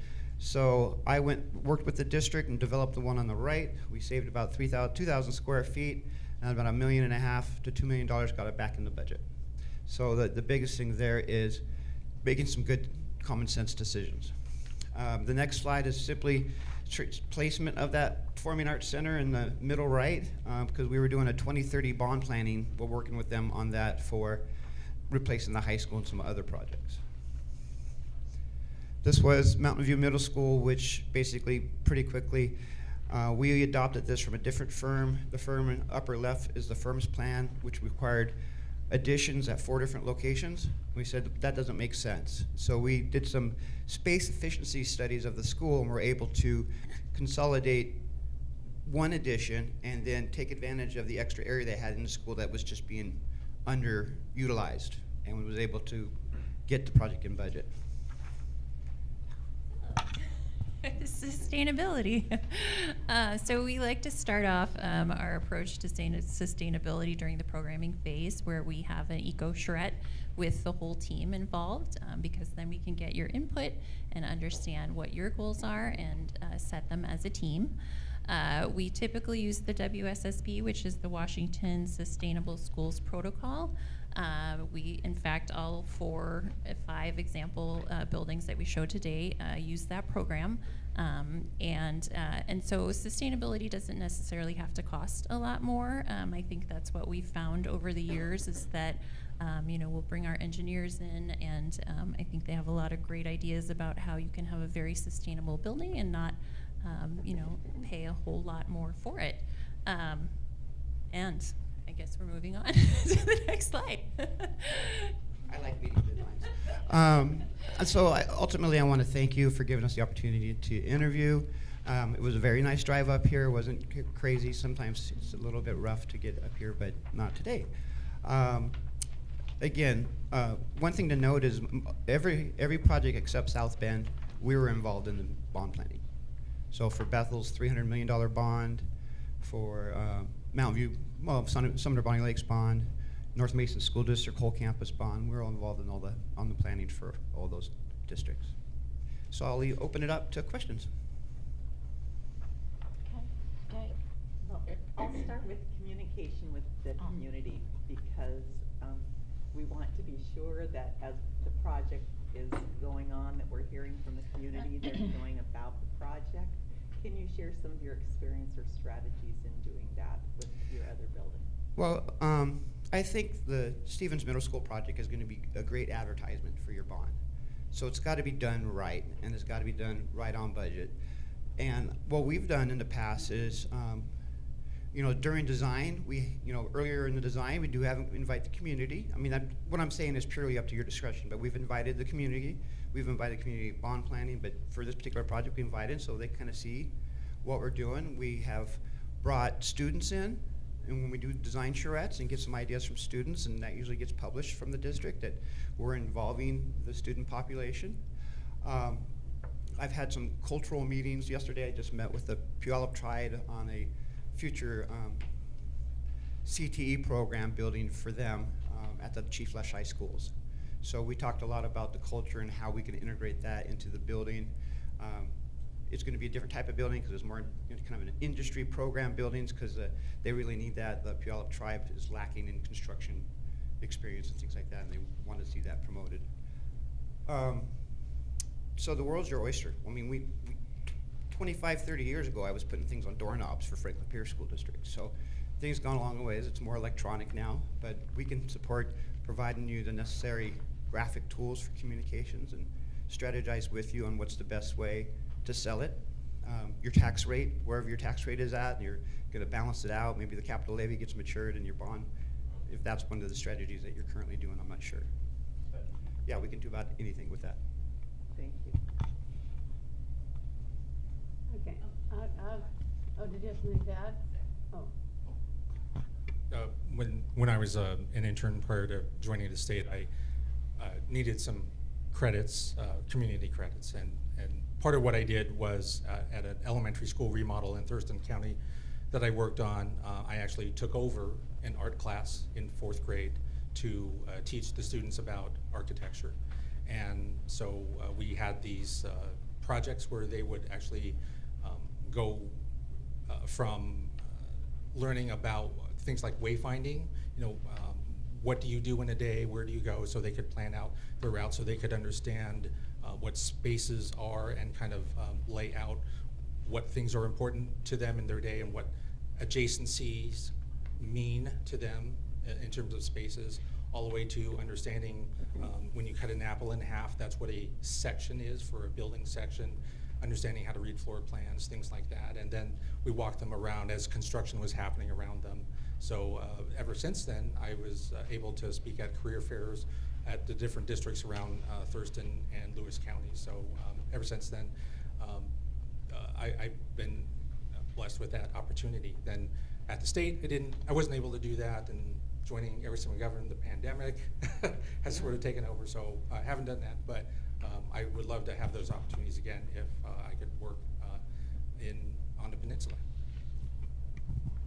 Okay, I just have a quick question. Can you talk about your actual experience using materials, techniques that benefit the community here? What materials you might use specifically for us? And what kind of experience you all have with that type of thing, and what you think is appropriate?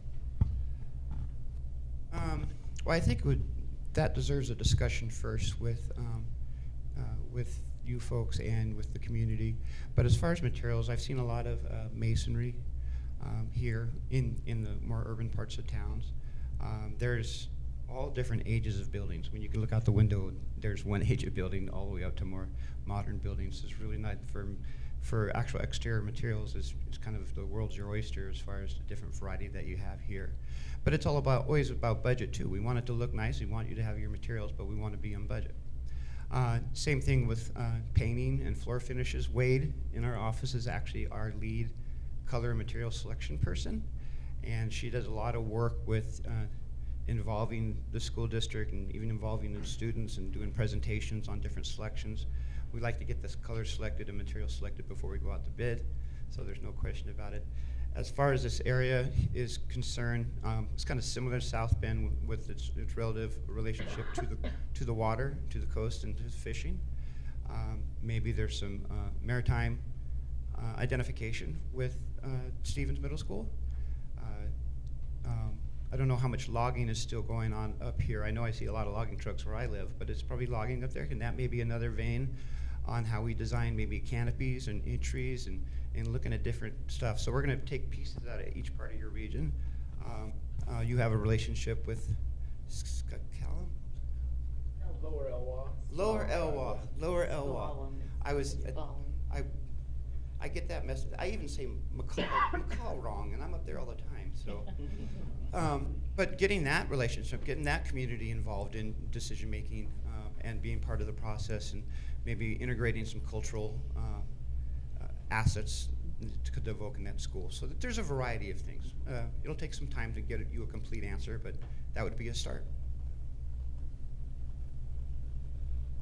Anyone else? Jake? Yeah. Did you say you had 15 employees or 50? 15. 15. I will never go above 20 employees. Okay. And you said you were primarily education projects. Yes, 95% of our projects are education. However, I always like a mixed bag for diversity depending on what the market does. So I've done healthcare. We're currently finishing up a huge addition at Western State Hospital, 60-bed legal offenders unit addition. We've done high-end houses. I do a lot of healthcare as far as clinics. Right now, the program I'm working with Bethel is community healthcare is starting to come into schools. And same with North Mason School District, community healthcare coming in there. And I would design these smaller versions of a healthcare clinic so the local student population and parents for that matter have a place to go. How many of these large projects do you have going at any one time? Typically we have 2 large projects going on any one time. We just bid out a 74,000 square foot elementary school for Bethel School District, and we have about a year or so kind of not having a big project already on the books right now. We do have others down the road, but this would be a great opportunity because we have the capability and capacity right now to jump on Stevens Middle School. Mm-hmm. So it would be ideal for us. Yeah. I won't beg, but I say pretty please. Yeah, I really appreciate you driving all the way out here. Oh yeah. Well, this is not part of Trinity Bay. There you go. I know, I'm from there. All right. Oh, I'm sorry. I chewed up your name. So, my question is really, what I'm getting at is day-to-day management, especially once construction starts. I mean, I know you're busy, but you said you got 2 projects going on. How often are you on site? I am I'm working with Kate. I go, one of the things I did for Erickson McGovern for probably 15 to 20 years is do the construction administration for the whole office. Mm-hmm. So I'm well versed in that. I attend every weekly meeting. What's been going on now with the epidemic situation, now we have on-site meetings every other week, and in between that we'll have Zoom meetings, and then we do meetings on demand, which if the contractor needs us, we're just going to go up there. So there's a variety of different strategies to make that, because sometimes, you know, you don't want to drive a long ways to find out you have nothing to talk about. So, and I kind of like it that way. You're doing construction administration correctly when there's not a lot to talk about. So that means you're being responsive to the RFIs and submittals and things like that. But we can be up here as often as you need us up here. So as the things transition and you want to be more of a weekly on-site in person, no problem. That's typically, that was the pre-pandemic standard. So I have just 2 more questions. Last one is, notice you didn't bring any of your architects. Didn't bring any of my architects. Your design team here. So I just wanted to know, I wanted to know, when you were talking about the reductions that you made based on someone else's design, where you were able to save money and stay on budget by making those buildings more efficient.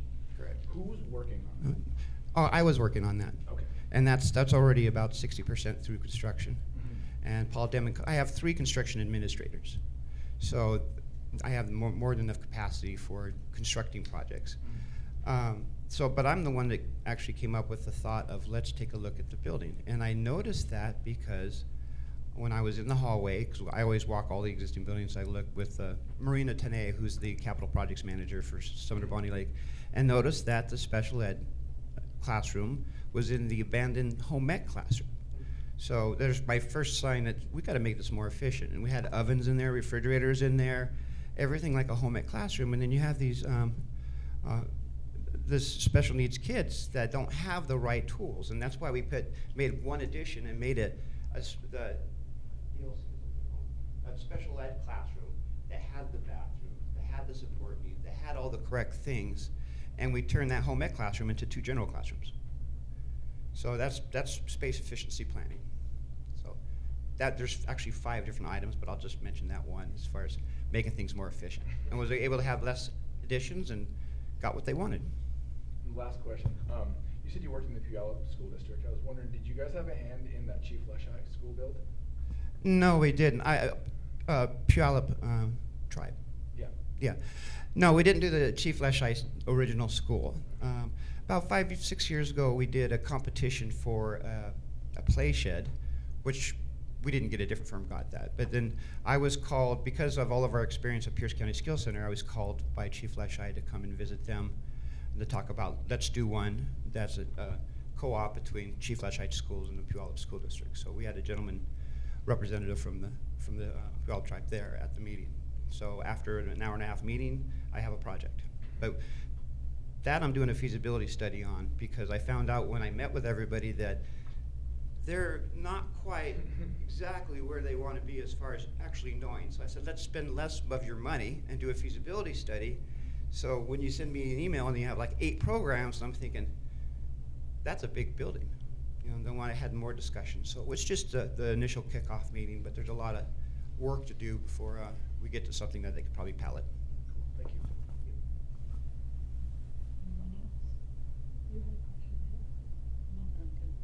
No? Okay. Well, we thank you so much for coming tonight. You've given us a lot of good information. Oh gosh, we've got a lot of information we're going to have to think about, but we do appreciate each of you coming this way and Thank you so much. being familiar already with Stevens, and I liked seeing a little plot and plan there, showing me that you really have looked at that. Yes, we have. Actually, I spent about 45 minutes up at the lakes at Stevens Middle School before this presentation. Good, good. Appreciate You that. got hills. Yeah, we've got all kinds of stuff. You got 3 tiers.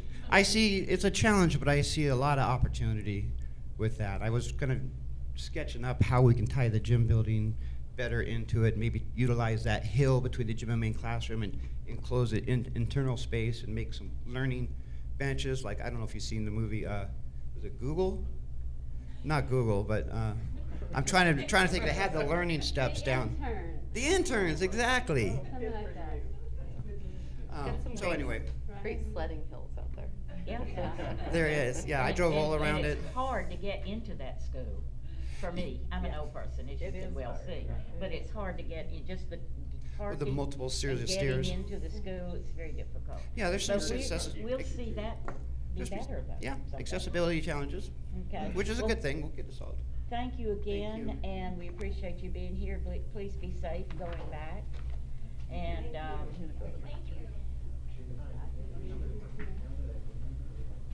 All right, Dr. Long.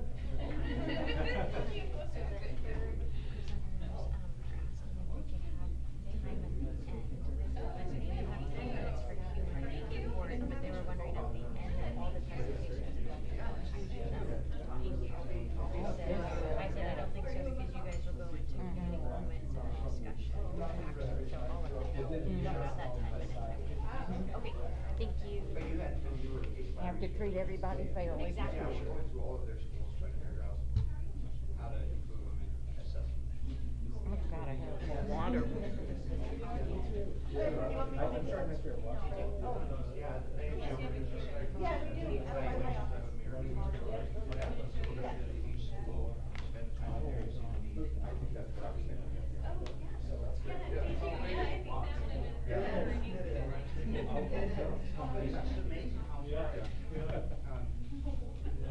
He's just enjoying retirement at EMA. That's almost great, yeah. Yeah. Transportation. Right now, yeah, if you can make it there. Yeah. Thank you so much. Yeah.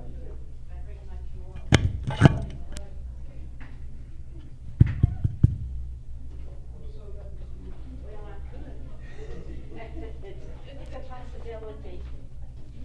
Testing, testing. Where am I supposed to throw this? Oh, thank you. Thank you very, very much. Okay. Did everybody disappear? Is there? Yeah. Is this our bathroom break? Yes. Stop. That's a good idea. Don't laugh at me.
They're sort of like a joint view. They are. Yeah. So they're now very few change orders. Typically, the project would be a guaranteed maximum. So going in, you're not gonna exceed this amount.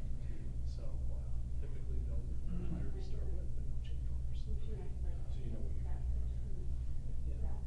So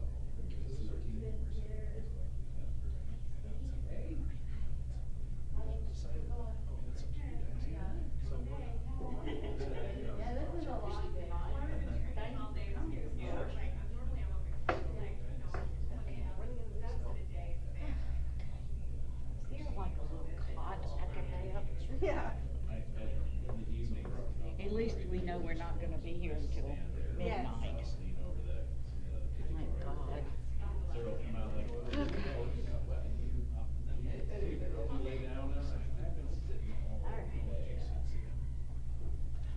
Is this on a Zoom? Is this Zoom? Or do they come here? Yes, it's gonna be a Zoom. Okay. I'll send it. Thank you.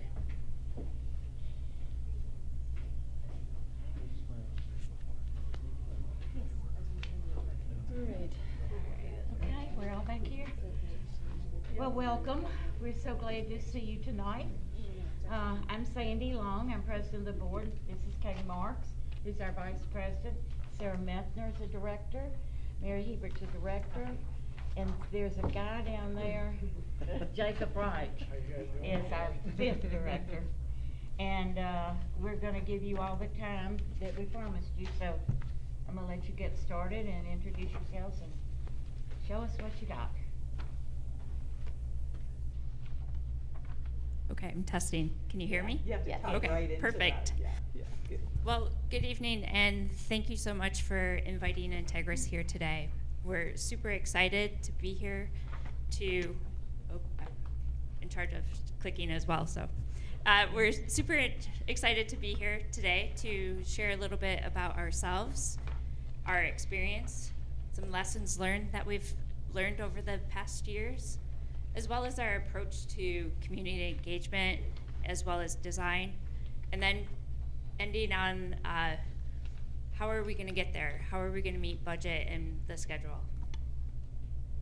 But first of all, I want to congratulate you guys for passing your capital levy. It's pretty awesome. And you've already done a great start by doing the safety and security improvements. You're out to bid right now for your Monroe Fields. And we're looking forward to partnering with you on the Stevens Middle School and making sure that we can set you up for future success. So the team that we assembled today, we know how important this project is for you. So we wanted to make sure that we picked the right consultants. So looking at the civil engineer, we've got Tracy with Zenovich and Vanita with Site Workshop, who's doing the Monroe Fields, as well as bringing our partners, BCE, along with Integris. Our team that you see here has been carefully picked based upon our capacity to do the work, our passion, and our excitement for middle schools. So one of the things that I'm going to have the team do is introduce themselves, a project that they have worked on, and some information about that project. But let me go back, because one of our team members isn't here today, and I just wanted to acknowledge why he's not here. He is out of the country on vacation, so he sends his regards. But I want to share a project that he worked on, Hutloff Middle School. Him and I worked on this back in 2010, and it's a 750 student middle school for Clover Park School District. And one of the interesting things is we built a relationship with them. We've done 5 schools with Clover Park School District.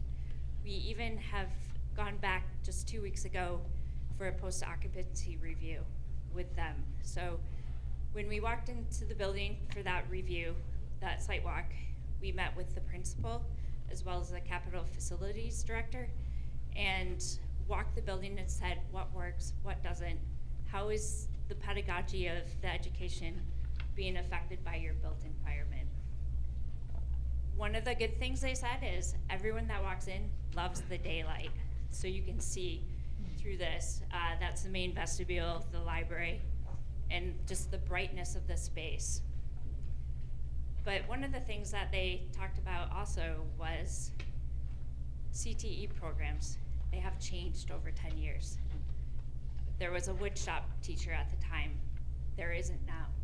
So how do we make spaces more flexible to adapt to the ever-changing program?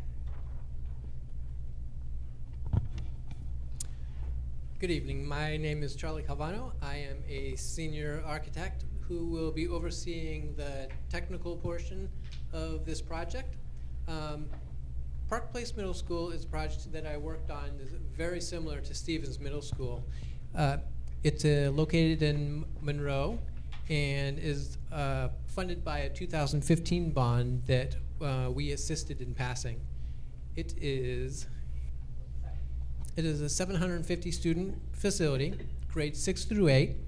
It was an addition and a modernization on a very constrained site with existing athletic fields, wetlands, and other structures that needed to be organized around. Integrating the addition with the modernization seamlessly was really important to the community, and also providing flexible classrooms that extended into daylit flex areas, like the image in the upper right-hand corner, was very important for the educational model for that school. A lesson learned from any modernization project is to find that hidden gem that will extend the legacy of the existing building. At Park Place, we were able to salvage the existing gym flooring and provide durable wall paneling, and it kind of just extended the legacy of the existing building, kind of a throwback to the existing building as a reminder of where the origins of the original building came from. Along with that, it's really kind of hard to see in the lower right-hand picture is the little strip of, it looked like mortar and brick, but that was found during construction, and as a cost-saving measure, we had kind of thought about how we could integrate that into the architecture and again throw back to the original building. So as current and future students were passing by in the corridor, it was a learning experience. It was kind of a remnant of the old building, and it was just a reminder of students that were to come. We've done many projects in the Monroe School District, and we've enjoyed 12 plus years of a relationship with them, and we continue today. Hey, good evening, everyone. Thanks for the opportunity to be here. My name's Will Crothers. I'll be the project architect. I'm going to talk a little bit about Huntington Middle School, which means a lot to me because the first project I did with Charlie and Amy actually was for the Kelso School District. And it's 2.5, 3 hours south of Seattle. And over years of driving down to the site, working with the community, working with contractors, and I was down there a lot. You know, at first the contractor said, if you come every other week, that's fine. And then working with them, they said, look, if you could come every week, that would help us keep schedule. So I said, great, I'll be there every week. And so I developed a good relationship, not only with the contractor, but with the community and the teachers. And so it meant a lot to me that after doing that elementary school and then another elementary school with them, they turned to us and said, hey, we'd really like you to do this very complicated middle school edition, because it's just a huge vote of confidence. And so the middle school edition was really interesting because not only did we have to modernize this 1950s, 65,000 square foot concrete building, we also had to add this aux gym. So if you look in the image on the top, you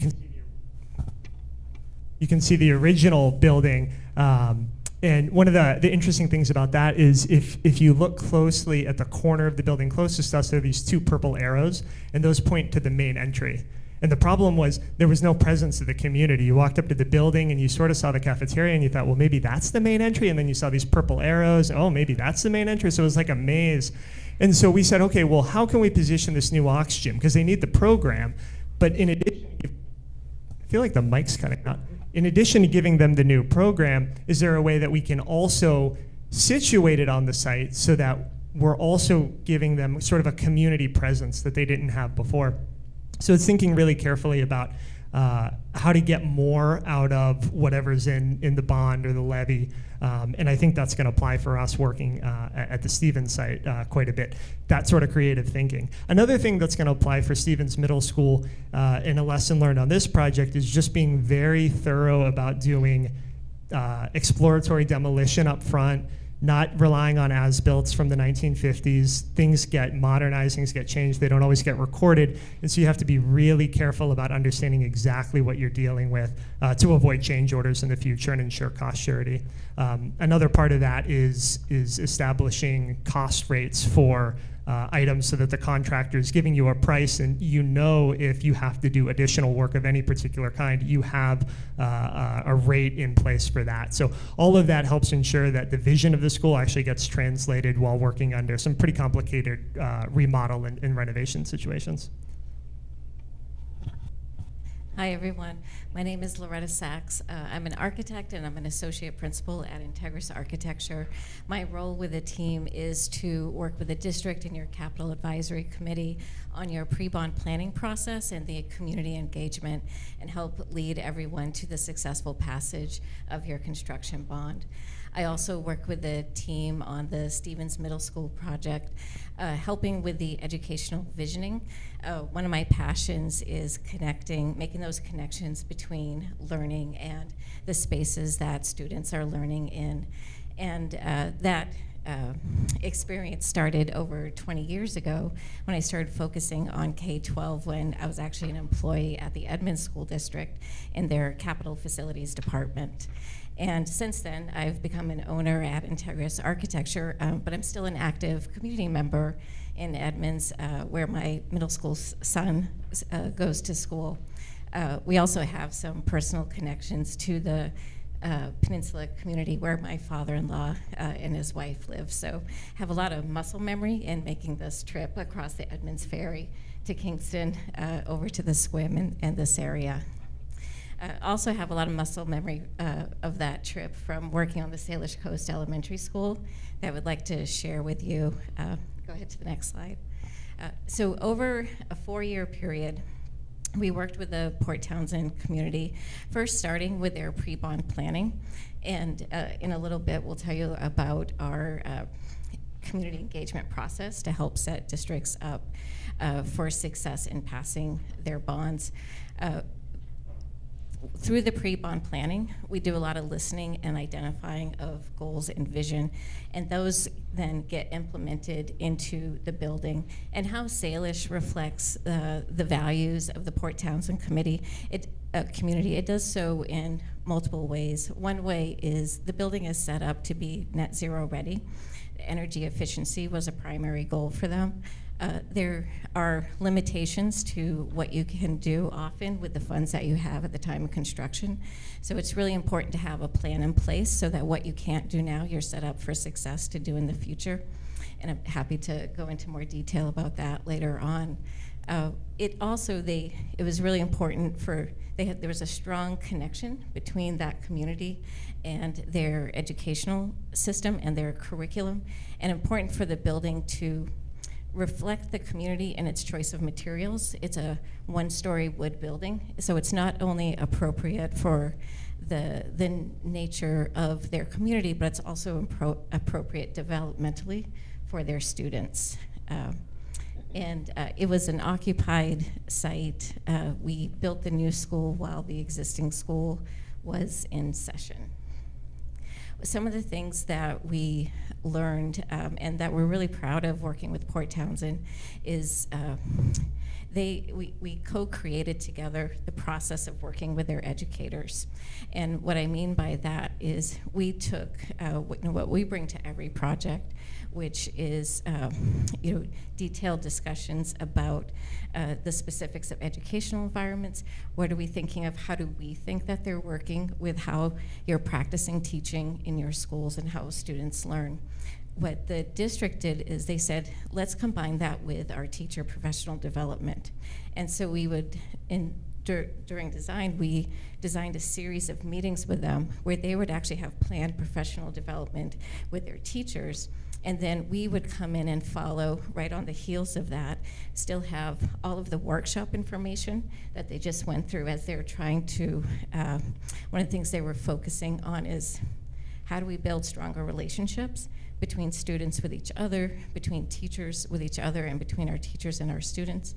We explored with them how you can do that, how the building can be a tool in helping create those relationships.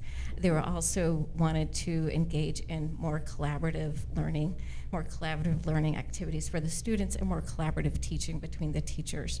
And so they were able to have those discussions as educators, and then we could come in and say, how can we help you with the design of the building achieve those goals? So I'd like to talk a little bit about our pre-bond planning process. We're really proud of it. What you see on the image here in this timeline is well over a dozen school districts that we've worked with over the last 20 years, where we've helped them successfully pass their bonds. many of them had previously failed bonds. Port Townsend, for example, had failed a bond once or twice, at least 8 years before we were able to help them pass their bond. They passed with a 70% success rate. So how do we do that? How do we have that kind of success? Go ahead to the next slide, Amy. So it's a multi-part process, but it often follows a very similar pathway. And like all good things, you start with a good plan. And as we're planning the process with you, one of the first things we're doing is working with you to identify who your key stakeholders are, who do we need to be listening to, and who do we need to be getting the message out to. And so, for example, once we know who those primary players are and who we need to be meeting with, then we organize a calendar with you of the work that we're going to do over that pre-bond period of how do we not only listen to them, but how do we get them to listen to each other. And so it's a repeated series of meetings that we do where, as we're listening to your community members and we're recording what they're saying, we're also then coming back and sharing that information with everyone. Everyone knows what everybody else is saying as we're going from meeting to meeting, and then we're meeting with we try to plan to meet with people multiple times so that they're able to see the progression of that thought process, where we're building consensus across your wide array of stakeholders, and where are the common messages that we're finding that are really going to resonate with your community. Go ahead to the next image. We can summarize this all by that. We work to identify the message with you, a compelling message for your community, and then we work to how do we frame that message. And how we frame that message is what have we heard, and what can we tell them to help them know the value that they're going to get as a taxpayer and a community member in helping improve your schools. And that's going to be something different for everybody. For parents, it might be about college and career readiness. For a community member, it might be about fiscal responsibility. You may have community members who are really focused on the environment, and as you're looking at your energy efficiency, how are you doing so in a way that is mindful of carbon? But we're working with you to help craft that message that answers all those questions and helps give clear answers and direction of what the district is trying to achieve so that all of your voters know, and it really helps create a large amount of support. And in addition to that, like in the sharing of the messages, we're able to help create collateral for you, whether it's technical collateral like you see on the right with a lot of data information about what we're doing, but there's also a creation process going on at the same time, and we're diagramming and identifying with you what it is that we're trying to achieve, and we're doing that together with you, with your community. Everybody has a stake in the process. And as we're doing that, we're really establishing those goals for the district that then are the foundation for the design that's going to move forward in those projects.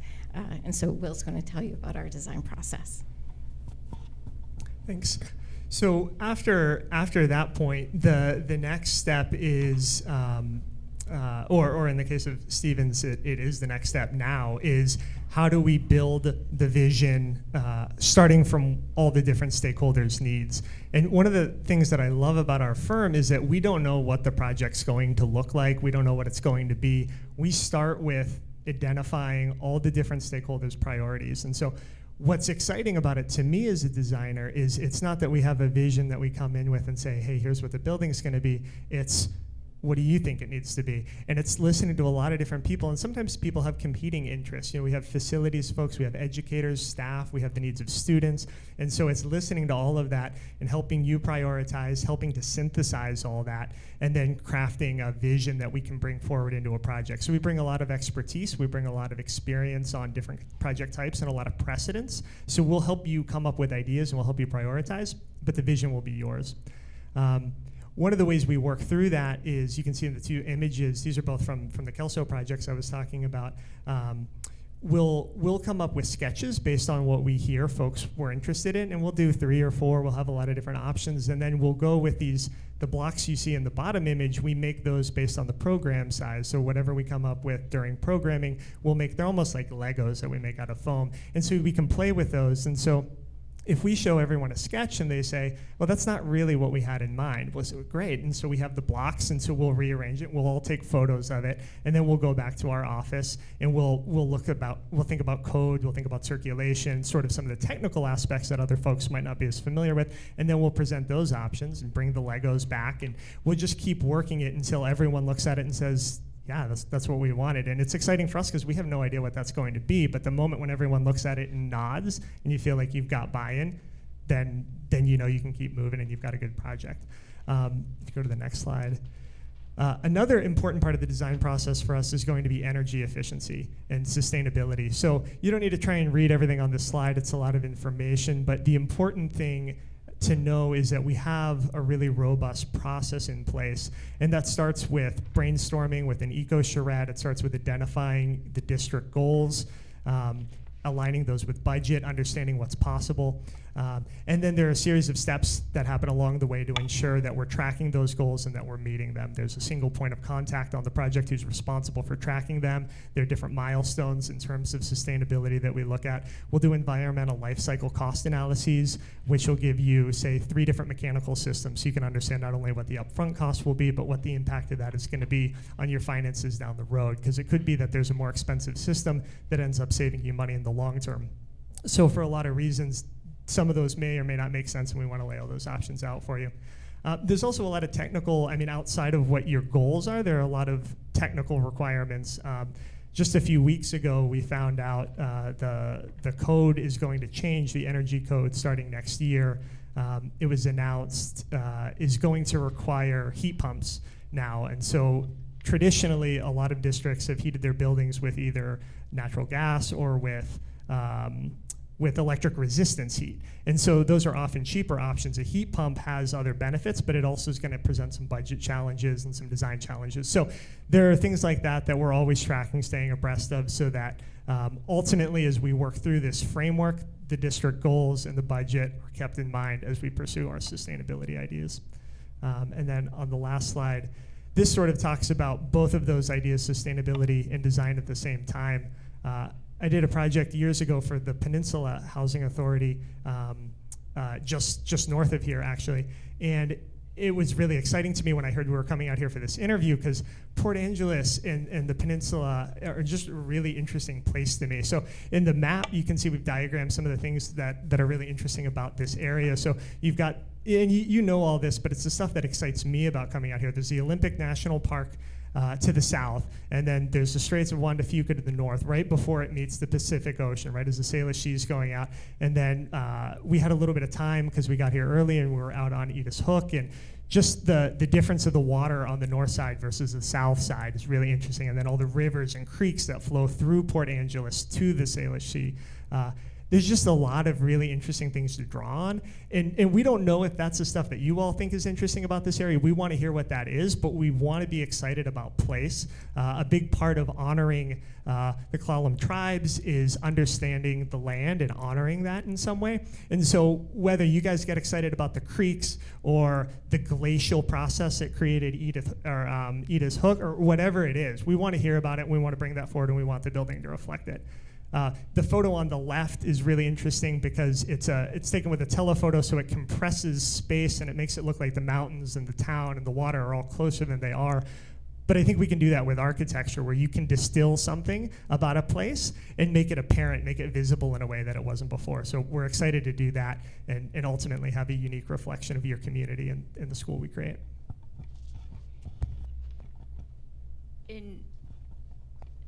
And one of the things that we did as well as Will's talking about placemaking is when we came here for the pre-proposal meeting, we ventured out and all the agenda slides have a different unique piece of art or character of Port Townsend. So it was really exciting walking through the town and exploring.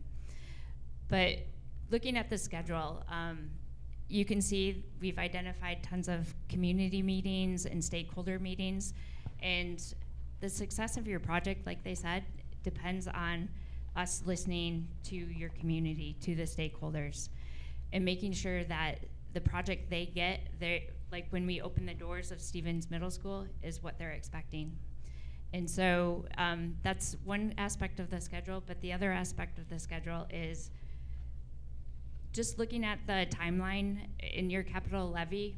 You're going to make that promise to the community, because your capital levy schedule has ample amount of time. So one way that we look at budget and stuff is there a possibility to reduce the schedule, reduce the design time, but still make sure that we have the community meetings and get input. So looking to reduce escalation costs by a year. But that's all probably dependent upon working with Vanner and how your funding's coming in. So it will be a collaboration process to determine the schedule.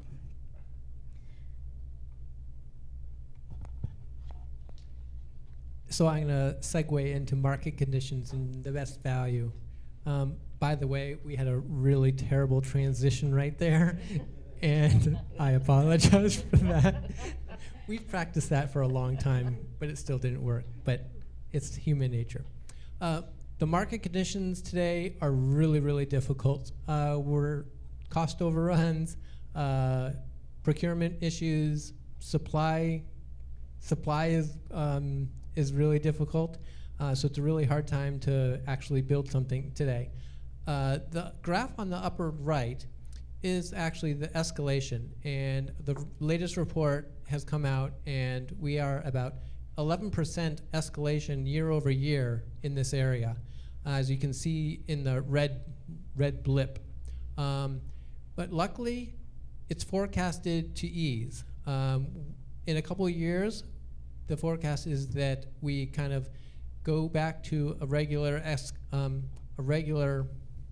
trajectory on escalation, which is beneficial for you as well, because then your procurement issues may decrease, cost overruns will decrease, and material procurement and long lead time items will reduce as well. There are a few strategies to reflect on the market conditions. Strategy one is to keep the project simple, wanting to do the best with the least amount of money. Strategy two is to use market value design. Strategy three is to reduce the risk with early site or systems packages. And strategy four is to use alternates and allowances liberally in your bid process. I'd like to go back to focusing on strategy number two, target value design, which is diagrammatically shown in the lower right-hand graph, is dependent on your delivery method.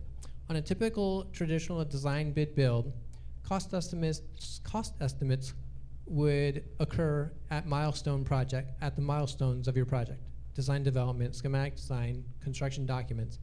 And it is more of a reactive process where we do our work, it gets there's a cost estimate, we're too high. We go through some VE process, gets it down to budget, and then we proceed for the next design phase.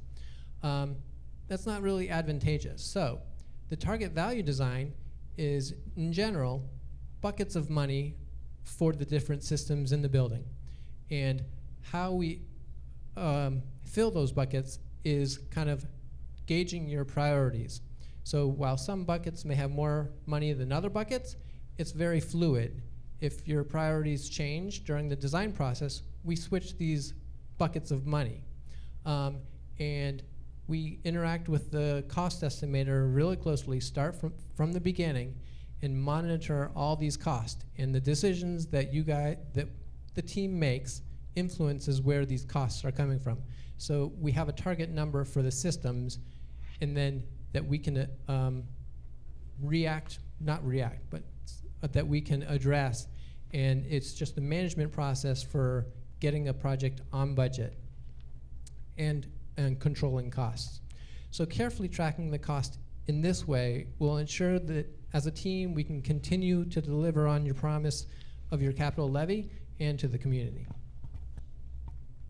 So what's next, looking ahead? we are excited. Stevens Middle School is going to do amazing things for the community. It's going to reinforce and support your culture of the middle school, the Port Angeles community, as well as the lower Alwa Kalalam tribe.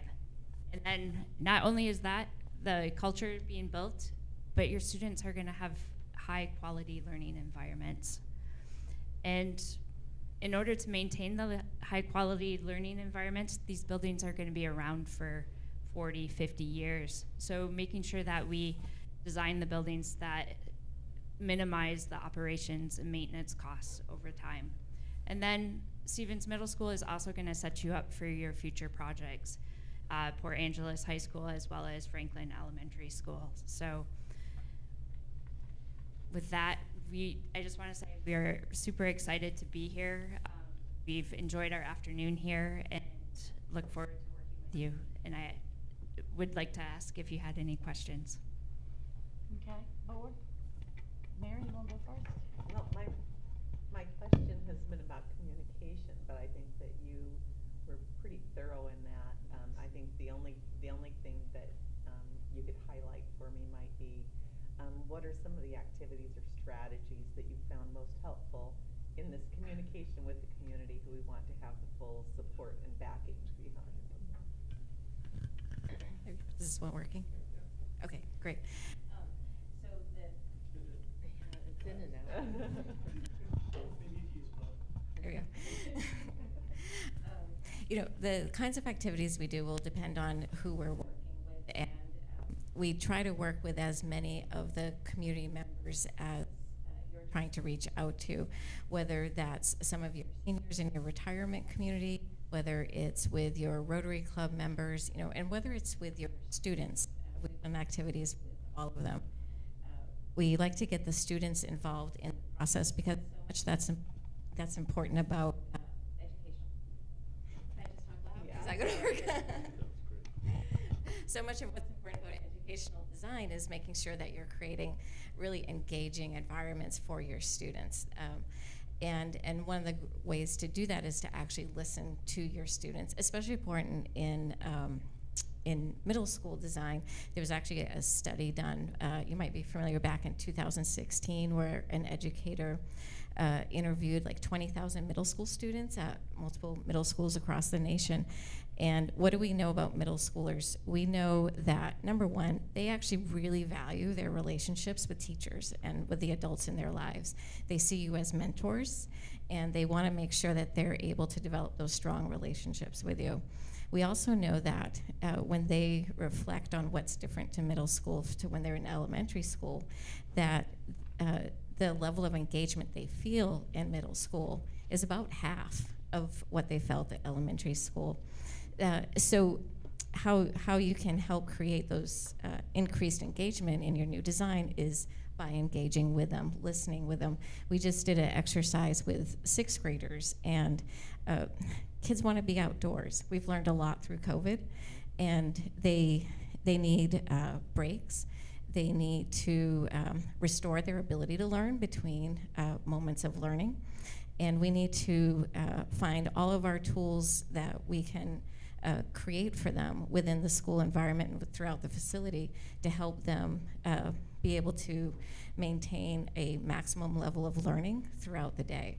So when we listen to them, we learn a lot about what their needs are and what their feelings are about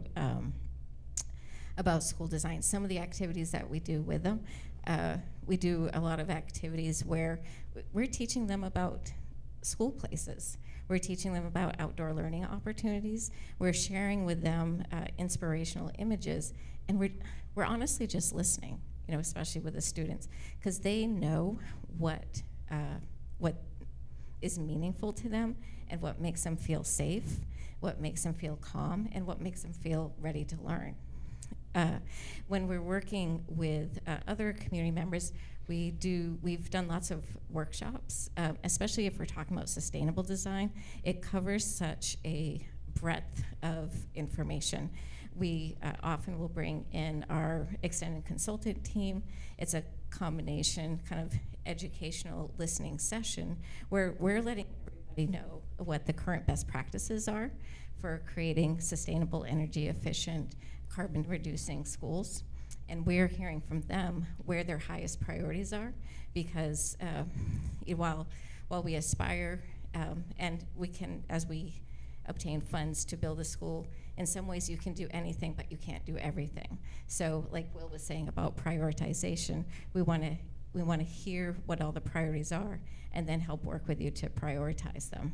Sometimes it's really about us helping give you the tools for the meetings that you actually need to have one-on-one. A Rotary Club might be a good example of that, where you want to help share a vision. It was a good example of that was with the Port Townsend community. They had a capital facilities advisory group that had met for 2 years before they hired us, before they hired an architect. They knew a lot about what their goals and vision were. They knew who they were as a community. They needed help communicating that to the community. Sometimes we're there with them, we're holding open houses and we're helping communicate the ideas that we're developing with them. And sometimes they're taking the imagery, they're helping present their vision, because it's your vision, and that always needs to come clearly through, that this isn't what the architect thinks, that educational facilities, that what Stevens or what the high school should be for Port Angeles, but this is what you see as what's right and what's going to work well for your community for a long time.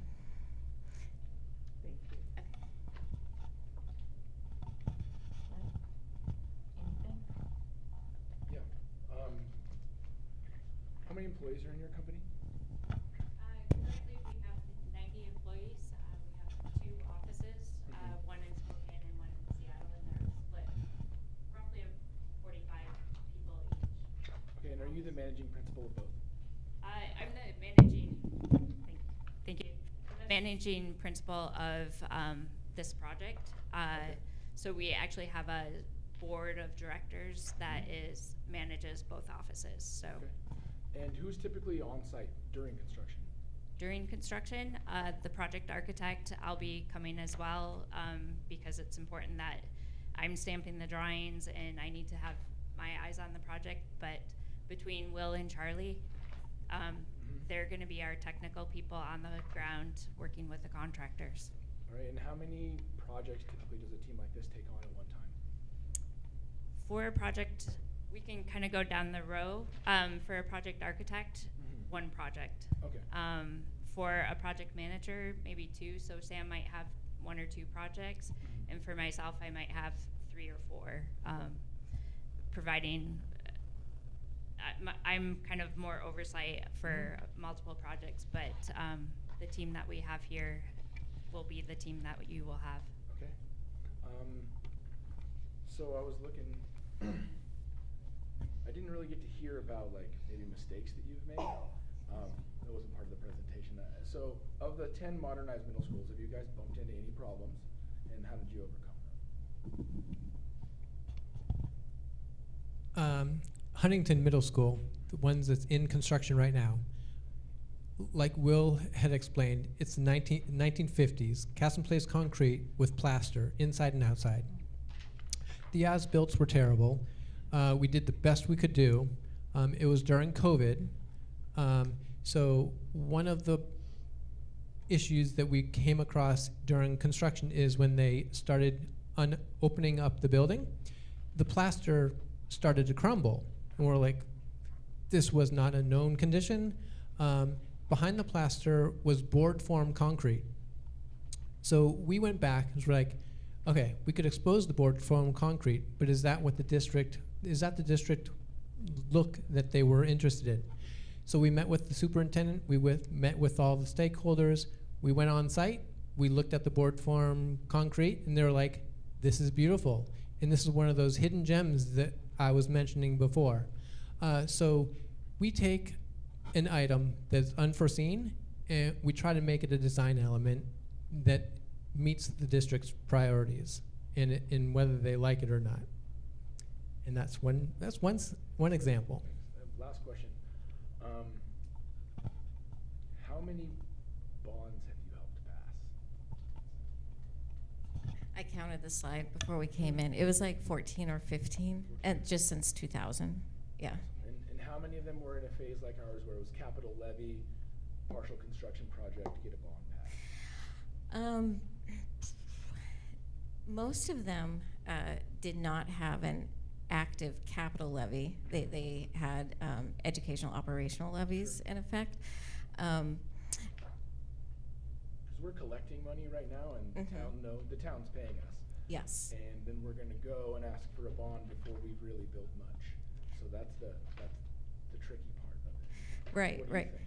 Well, so, you know, you kind of go back to like your why. Why are you doing this? You're doing it, number one, because you have need, right? You have school facilities that need improvement, that are expensive to maintain, that may not be meeting the needs of educating your students. It may not be fulfilling your capacity, you know, that you have in the district. And what's helpful for the voters, you know, they funded Stevens Middle School with the levy. And as you're going after your bond, you know, the communication that you're having with them about, you know, what are you asking them to fund, and how is it relative to what they're contributing now? If you're able to keep your tax rate the same as you're going out for your construction bond, that's a very positive message. You know, anytime you can say that we're just maintaining the current tax rate, we're not increasing the taxes, it's a positive message. Sometimes you can also give the message of when you pass a bond, sometimes you can pass a bond and you can actually finance the previous levy, and you can build faster. So if your plan with your levy is causing you to stretch out your construction period, we all know that time is money with construction. And so sometimes when a school district may go after a bond to finance the work that was previously approved by the levy, because it'll help you advance the construction timeline, you'll be able to finance it sooner, and that ultimately is going to save the taxpayers money anytime you can build sooner. So, you know, I think we work with you to understand, you know, why it is you're going, why you need to do the work that you need to do. We help you communicate the why, and then we help you communicate that financial message of what the ask is for the voters and what the reward is, you know, for them doing that, which is often going to be that you're going to be able to maintain your schools better, you're going to have lower energy costs, and you're going to have a building that lasts a long time, that is very safe for your students. So just on the topic of how you get people excited about something that you haven't done yet, I've done a lot of visualizations at the office, and we have a really good visualization team. So for instance, that Huntington image that I showed of the entry with the aux gym, that's a rendering, you know, that's not done. The construction photos of the building still look really rough because it's still a few months out.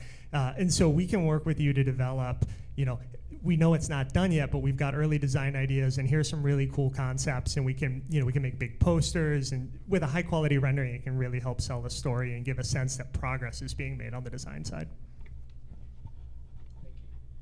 Okay, we're about out of time, and are there any other questions we need to have answered?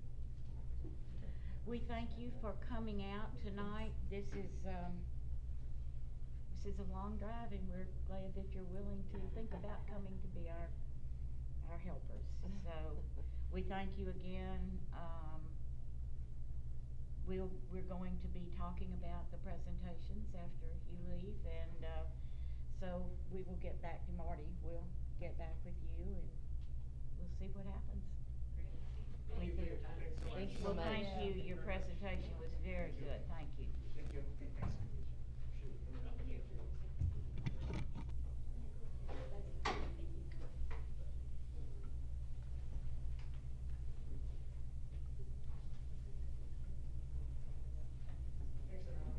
Thank you. Have a safe trip.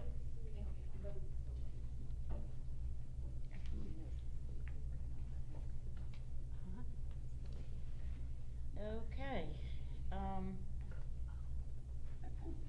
Now we're down to community comments. Marty, do you have any plan for that? Not really a plan. I think before the board deliberates, it would be wise for those individuals in the audience to have an opportunity to kind of share their thoughts around what they heard tonight. board's open to that, I think that would be a wise choice. Okay. It would be helpful to hear.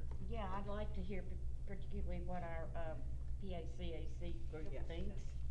So, Yeah, we don't have anybody that's signed up in community comments. I would hope that we can take kind of a liberal approach to this in a special board meeting, and if folks have a desire to step up and share their thoughts. okay, if And you just, I would like to know if they're part of the committee, if they have been working on this. Yes. That would be helpful. yes, please identify yourself, if you will, if you're part of the committee or part not.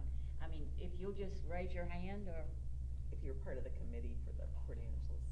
who all's on the committee? That's One, right. two, three, Steve's Thank on you. it. Okay. Thank you for your involvement. Oh, yes, they are hard workers. They are very hard workers. So let me deal with them first. Steve, you have anything you want to say? I mean, I know you do. Well, I was I always open my mouth, so, my name is Steve Methner, I'm not on the live microphone, but I will be now. I'm part of the Capital Facilities Committee, yeah, three very starkly different firms, which I thought was a great contrast. BCRA was impressive to me. I thought their strengths were sort of driven by practicality. They also had some good strengths in communications and some success stories in communities that are our size. They seem to emphasize communications, sort of a practical approach with their material spec. Really staying in budget. They also seem like they're pros, and they're a big enough firm that they would have continuity through the project cycle, a 30-year project cycle for this kind of stuff that we're doing.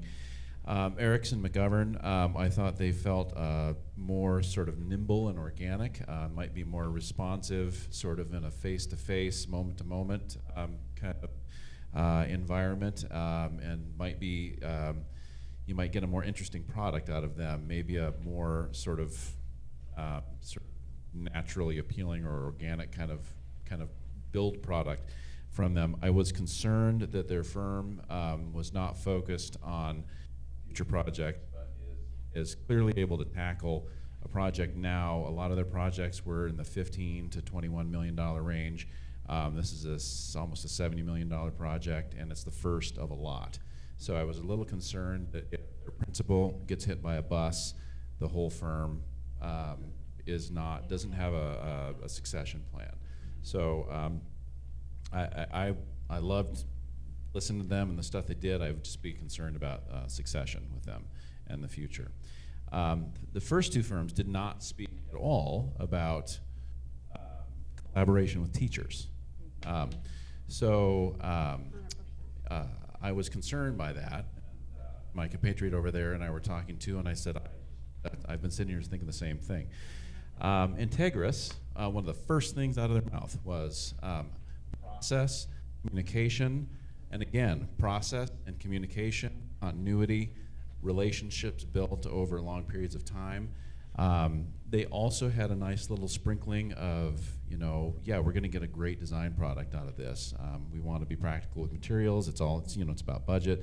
I do like that carbon reduction is a focus. I know in rural communities, that's may not be something that turns everybody on all the time, but it's important to the future. The answer to the question about how you're going to deal with Sandy's question with heating systems and energy issues and things in the future is you always start with the most efficient building. Doesn't matter what your energy input is. You always, always, always make your building as efficient as you can. I think all three firms said that pretty much though. And I had 5 different strengths that I wrote down for Integris.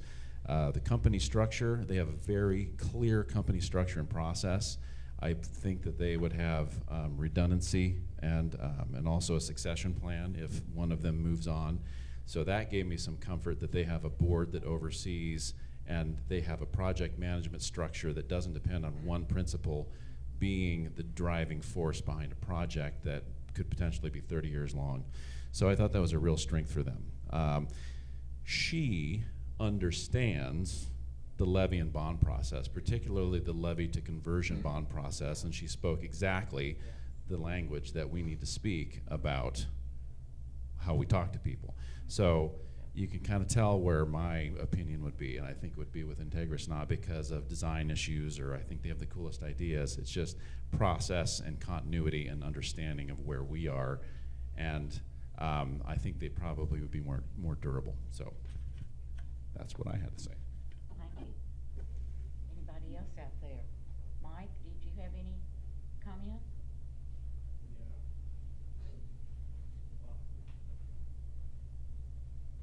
I definitely didn't have as organized notes as Steve. Is this one? Yeah, Okay. you're good.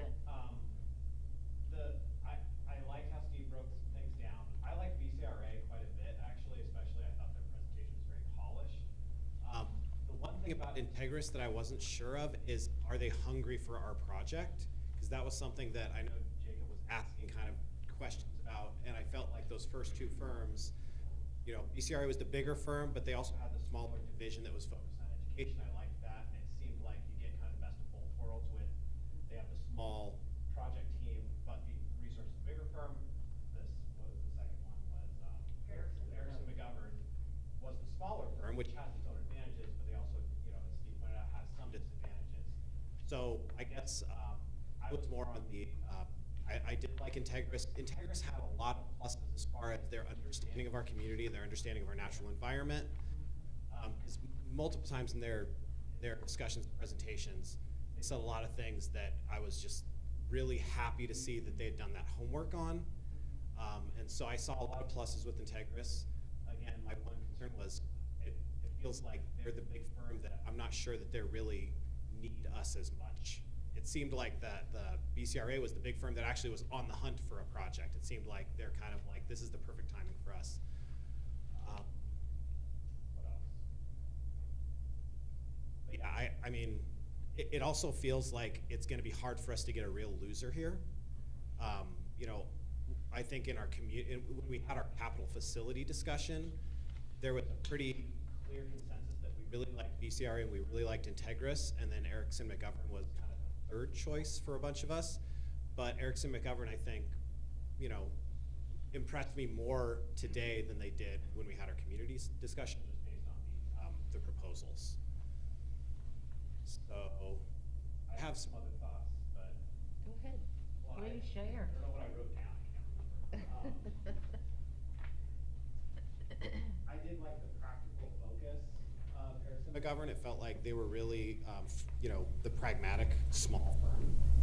And they understood our strategy, I felt like. But as Steve pointed out, I think Integris really understands our strategy pretty well also.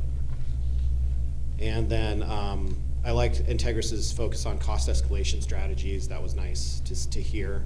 And the local subs, that's something that we talked a lot about at the committee level, is Erickson McGovern bringing in, or I'm sorry, Integris bringing in Zenovic and Site Workshop. It was a real big plus for all of us. But yeah, my big plus for Integris was that understanding of our community and our natural environment, I thought was a real plus. I meant to say the way that you pass a bond at 70% in Fort Townsend is you run a bond in Fort Townsend. Yeah, for sure. Yeah, that's a good point. Although it had failed the two prior Yeah. attempts, Yeah. so don't undercount that. The Port Townsend is very different. Absolutely, 100%. Thank you. Hello, I'm Tara. I also sit on the committee. I'll go in order of the presentations. I felt that BCRA started off really strong, and during their presentation, I thought, I'm pretty sure I'm going to choose them. But I went ahead and I stuck around. I really liked, just a few things that I liked was their tribal collaboration, which all three of them touched on. Their experience in phased construction while class was in session, I thought was really important. I like that they mentioned the 3D scanning, which I think would really come in handy with our aging schools. That they come in under budget and that they're a larger firm. That was kind of not the high point on my list, because being a larger firm could mean that they're not as present And then with Erickson McGovern, I really liked that most of their work is with education and working on schools. A lot of experience with school expansion, and I liked the mention that they worked on the athletic space as well, because I know that's something that we will be looking at. They touched on sustainability quite a bit, which I appreciated. I made note that they invite student input, which I think is really important. They didn't mention the teachers, but they do mention the students, which I really liked. Also that they met with tribes. Being that they are smaller, there could be some issues with that, but I made note that they're available. Like, they have this space available to work with us, and I think that that is really important. And then we get to Integris. I made note about their local experience with Port Townsend. I loved the design and everything that they talked about with the Port Townsend School. They're also experienced in working at occupied sites, which is important to us. I wrote down that they collaborate with teachers. A lot of talk about energy efficiency and sustainability. They're building to honor tribes. I noted that they seemed very confident in their work, which is important. I double underlined this one, listening to students. I think that's really important, as well as the teachers. And it seems as if they have really good experience with the bond and the strategies to get them passed, which I think is also very important to us. So my vote would go to Integris. Thank you.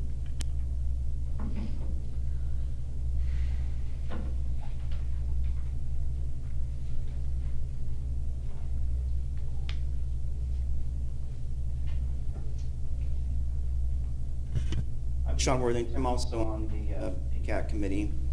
I'm not sure I have a whole lot more to add that hasn't already been said, but I'll make your job a little bit harder. I'm probably leaning towards Erickson McGovern. I'm on the fence between Erickson and Integris, and the one thing that it wasn't sticking well with me with Integris was the fact that they said to liberally allow substitutes in the specs. And having built a building out here on the peninsula, I can tell you that that's not necessarily a good idea, at least from my personal experience. We did something similar with our mechanical system, our HVAC units, and it has been nothing but a nightmare. So I would not do that if I was you. On the Erickson McGovern, I feel like they're a small firm. They're hungry for the work. You're going to get a more personalized touch with them. The owner's reputation is on the line. I think that you're going to get a lot better customer service from the smaller firm.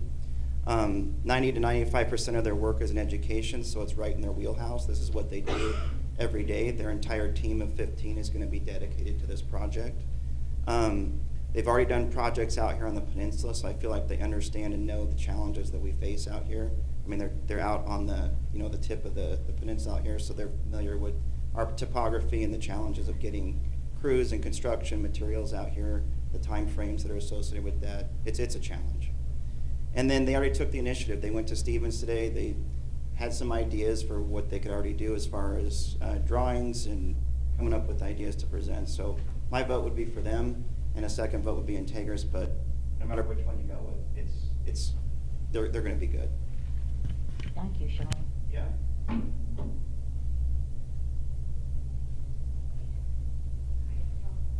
Yeah.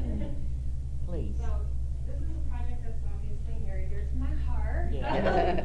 I've been at Stevens for 21 years now. I started there. Who knows where I'll go, but this is my home, right? So I take it really personally when I listen to these presentations. And so as I was listening, I'm listening as a teacher. I mean, I'm looking for things like relevance, excitement, collaboration, listening, all the things that you as a teacher are supposed to do in the classroom, I think needs to be done pretty much everywhere when you're doing a project. And those all came out to me in the last project, in the last presentation. So I felt that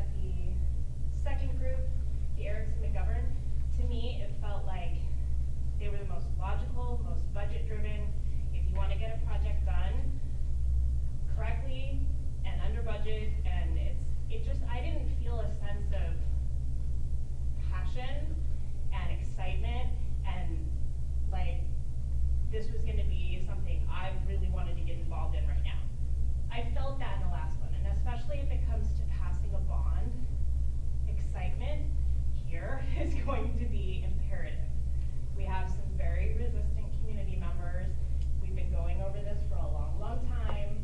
Some are tired of hearing about it, and in order for us to get buy-in, I feel like we are really gonna have to do some work. And I think they've got not only the experience, but they've got a lot of strategies Integris does, this last group, that made me feel like this was something we could see some success with. So I think I just felt better about that one. I really liked the first one out the gate. I felt the same way. Like I was like, yeah, these guys are great. I love their designs. Those are some really great schools. They're clear, open spaces. I mean, I really liked their designs. But I just felt that it all came together in the last presentation. That it hit all my marks. So that would be my vote for the last one. Good. Thank you. Yeah. One other thing, since she kind of Excuse me. my feeling was that BCRA would make the prettiest school, right? And I think you're right that Erickson McGovern would make the most practical school. Okay. Question, were either of these associated with the school tour that we did? The Quilliot Valley? Yes. I don't believe so. That's the firm on Quilliot Valley. RFM, Bruce Miller.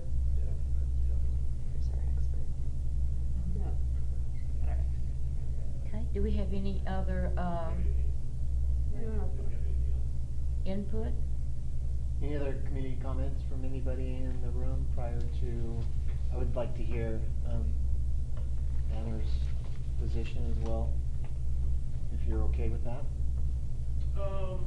If you could step up, Yeah. please.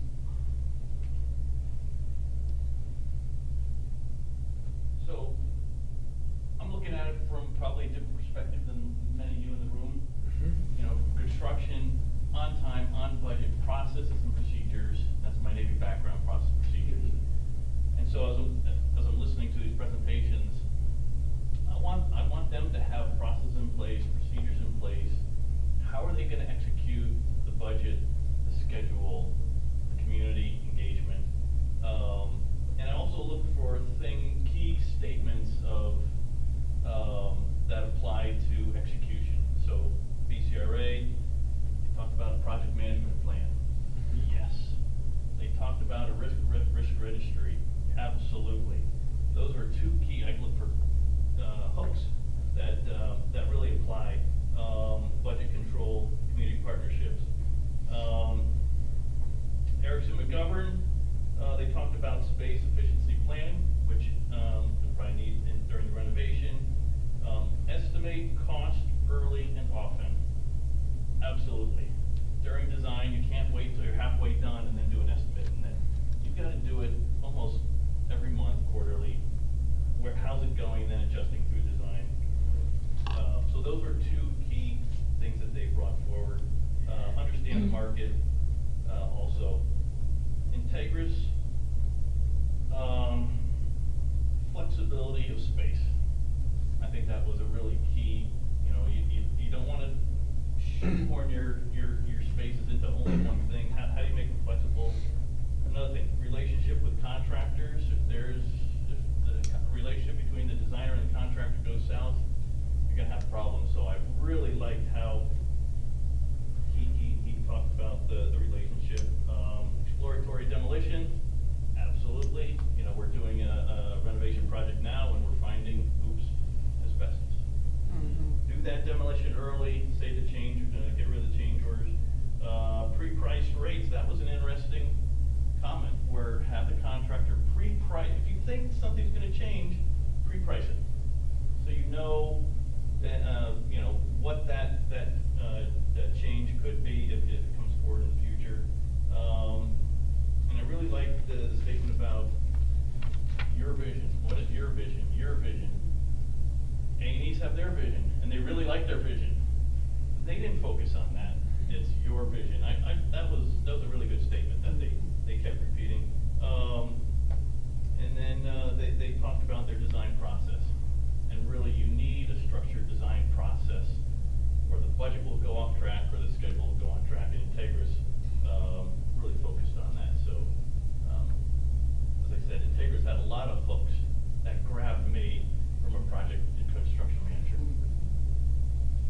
Thank you. Your input's very important. May I ask you a question about when you were mentioning pre-pricing of materials, whatever? Is that presented as a range? You could structure it in many different ways. If it's going to be excavation or soils or concrete, or usually give a price per cubic yard or a price per square foot. But not a range of prices, like it could range from. No, you want to get a one price that you can bank on. That Okay. Now it's 1,000 square feet. Well, okay, I know what the price is, so we don't have to negotiate it. It's all Okay. pre-priced. Gotcha. Thank you. Okay. I just wanted to tell you a little bit. Obviously, I know some of these people. Yes, you do. Integris, Banner represented the Highline School District. Did a great job, of course, for Highline. Erickson McGovern, I've known them for a long time. Worked with them for quite a while and have had relationships with them for over a decade. They worked for Bethel School District, I would say for 15 years in a row. Bethel hired them over and over and over again because they liked their work, liked working with them.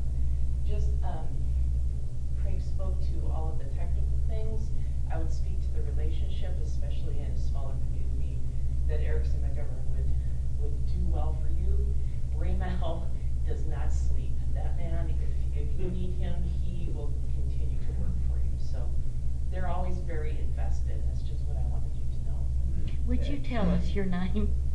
Kristen Helberg, Banner Construction Manager. I thought that I recognized you. Yes, yes, Did you ma'am. make those good chicken salad I sounds? did. Thank you very much. They were delicious. It's good to see you here tonight. Thank you. And we have one more person in the very back. Do you have any comments you'd like to make? Thank you for the opportunity to speak. My name is Sam Havens, and I'm a former middle school teacher. I used to teach middle school at a charter school in Boulder, Colorado. And it was a converted elementary school. And we were reminded of that every single day, that we would go in there, that we were dealing with a space, a physical space that was not appropriate for the age. It was not appropriate for the development of the youngsters going through there. And constantly putting up with it and putting on a cheery face, okay, buck up, let's go. But it does draw on you. It does draw on you when their space is not conducive to your learning. And so when I understood that this proposal was coming out here, I was very interested in listening and learning and I guess contributing to it now. I guess what really resonated with me was the concluding presentation. And what stood out to me is this idea is that we are the customer, right? It is we are the customer, and it's not just we, it's the kids and the teachers and our community. And I think that kept going in. Yes, they had a vision, they had ideas, but it's about us. And when I hear about an RFP that we're putting it out there, and I work for the state, and oftentimes I feel like it gets flipped, right? That we're no longer the customer, but we have, even though we've engaged with a contract with somebody, things are being dictated to us. And that has a lot of consequences in terms of the emotional feeling we have and also that output. So I know nothing is set in stone and there's no guarantee with this, but what I did hear, what did sound with me is that this is our choice and this is our community and these are our kids. And if we can put it all together and really listen to that, and again, it's a tough process to get the buy-in and to get consensus, to get everybody in the same room and on the same page. Good luck with that. But in principle, it's a fantastic idea, and it will be authentic and it will be ours. And it's also going to be the capstone of this amazing community in which we live. And I think that's just what resonated with me when you saw the picture and kind of the epicenter with the radius around it. And when you go up to Stevens and you have this just amazing view of what you can see and what you can see in this community. And if you could just be bothered to turn your head a little bit and you can see one Olympic, you can see one mountain range. And if you could be bothered just to turn a little bit more, you can see the Cascades. I mean, we just have something that's so amazing here. And if we can do whatever we can to leverage that And to create something that's sustainable for 40 years, 50 years, I think would just be remarkable. And so I guess just what stood with me was just the final, like I've heard before, or was said before, I think you can't really lose with these, with all three because of the passion. But to be honest, this has been a long week for me. It's Thursday, the final group, I was inspired. Right? There's some passion and some energy. And I know there's a little bit of marketing, right? That's what's going on, but I think they also bring out that themselves to something like this. And then I think the final thing is to think about is, are there opportunities to leverage and to ask Fort Townsend, what do they think about this? What was that experience like? Were they really customer focused? Was it really about that? And it seems like we could perhaps leverage some relationships to really get that insight as well. So anyway, I just want to thank you for the opportunity to speak and for the opportunity to be heard. And thank you for doing this on a regular occasion. So Well, thank you for coming out tonight. I wish more community members would come and see us. And thank you for your input. Thank everybody. Has everybody spoken that needs to speak? Okay, so, my friends on the board. I would like to get to Nolan prior to. Well, I was just getting ready. We're gonna hear from Nolan first, and then we'll have our discussion. So, I agree with what everybody said. I think all three of these are winners. I loved what BCRA said. They came out. They hit a lot of hooks with me as well. I liked the process. I liked the presentation. I thought it was great. Got some notes here if I can find them. Yeah. I like that they bring daylight. A lot of it was daylighting, and you saw that in their buildings, and that's a big deal for kids. And I like that Olympia did 3 projects running at the same time. So they have the capacity to do our projects. They all were on time and under budget, and they were all occupied. So you know that they have the ability to do that. I liked them. They talked about doing both GCCM and design bid build. So GCCM is the architect, the contractor working together. Thank you. That was helpful. Cause I wrote Yeah, that I down. know, I'm like, I I did too. literally have no idea what you're saying. Design bid build is you design it. That I can figure out. Bid, yep. But So GCCM and why? Yeah, they did both projects. I really like that. I like the group that they had, but Stuart is the person who's the manager on this project that was not here. So I think you could have got a different flavor from him. When I sent him the letter saying congratulations, you've made it, he said, unfortunately I have a commitment in California and I can't be there. So I would have liked to see what Stuart had to say. So BCRA I thought was great. Erickson McGovern, I think they hit on it already. They're very good. They're going to bring the budget. They're going to bring the project in on budget. They're going to be here as much as we want. They're very skilled. You look at some of their work. I've done a little bit of research already on these groups. I've called a few friends that are in the facilities. They do great work. They're easy to work with. Same thing with BCRA, same thing with Integris. So again, I think we're hitting home runs on all these, that they're companies that other districts have liked to work with. On Erickson McGovern, again, 95% of their work is schools. This is what they do. This is their wheelhouse. We'll get a good project of it. They talked about getting a geotech report early, and similar story. They had 1,800 pilings that had to go in that changed the whole project. So getting that done and getting it finished on time and on budget is pretty amazing to be able to do that. So again, a great company. The first 2 didn't talk about bond process hardly at all. They did talk about buy-in, and they, instead of talking about teachers, they used words educational specifications. So when a company talks about ed specs, that is going and talking to the teachers. It's going and talking to every stakeholder that's out there. So I heard both of those groups talk about the ed specs and their design of the ed specs and how they manage those. And so while they didn't call right out on teachers and students, they did call out on teachers and students that that's what they were doing. The terminology was just a little different. Integris, again, I really liked them. They're big. They're 90 employees. They've got the group that's right there that we saw that's going to design the building.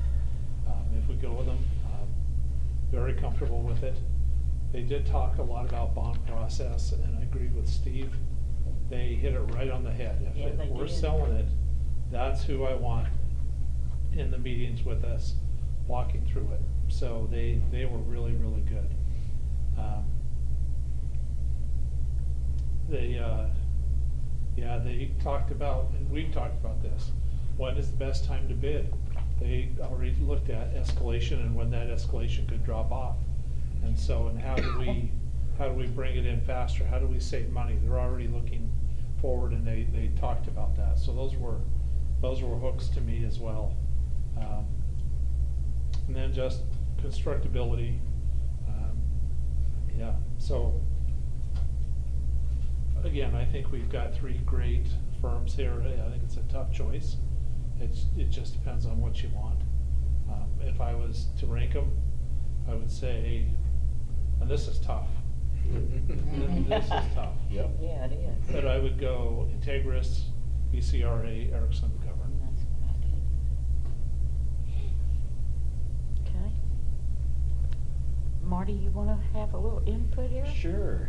I think I was that might hopeful be you were important. gonna ask. I was hopeful, but I was gonna be understanding. So, I agree with everything that I've heard this evening. I think all 3 firms are gonna be a slam dunk for us and do really good work. I too, when BCRA came in and presented, I thought they're gonna be tough to beat. They did a really nice job. They said some things that resonated with me. Design to budget. Not designed to what we hope to be able to build, but what's the budget, and let's design to budget. So I thought that was really good. They referenced Bose Elementary School being under budget. They referenced listening, and incorporating that cycle into the building or the design process. So I had a question about scanning. Hadn't heard that before. I would assume that the other firms would have that same technology. I don't know. Maybe that's the wrong assumption, but that seemed interesting. So I thought they did a really nice job. Erickson McGovern, I thought they were, I really appreciate the fact that they have Tom Carver on their team, which is a SCAP specialist. He knows how to navigate state systems and maximize our SCAP funding through the deform process. So I thought that was really good. I did like the fact that, they emphasized that they wanted to you do multiple estimates throughout the process. Instead of doing 3, they want to do 4 to 5, right? Or even more than that. So I think that's really good. I do like the fact that 95% of the projects are based in schools, so they know the work really well. But for me, they would be number 3. I just felt like, some of it was as more reactive rather than like this massive game plan that they have. And maybe that's a good thing, maybe that's a bad thing, but they didn't seem like they had this plan that, for Port Angeles that they could execute to help us get the best result for our community. They had answers when we asked questions, but we had to prompt questions. And so I thought that was maybe a kind of a determining factor between one or the other. And then Integris walked in and quite frankly, they blew me out of the water. Their passion, I think, sir, you were the one that mentioned their passion, and I too, we've worked all week long, I'm really tired, but when they were speaking, I was listening. And I was listening to all 3. Please excuse that, but they got my attention and held it. They led with you know, we know this is an important project to you, and they're here to listen. That, man, you couldn't have said anything better.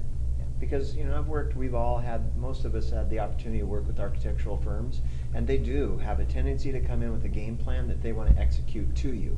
Not for you, to you. I really think that they put their money where their mouth is, and they speak the truth around, this is your project, and we want to have a building that represents your community. I really value that. They're flexible. They demonstrated flexibility. When he was referencing the concept of place, I love that. I wrote that down. How can we create a place for Stevens Middle School to be the place, right? I mean, this vision that, you know, to involve the teachers and the staff and the community, like to create a sense of space and place where people and kids are excited to be there. I love that. Listen to the students. And then the slam dunk was, you know, they were more, I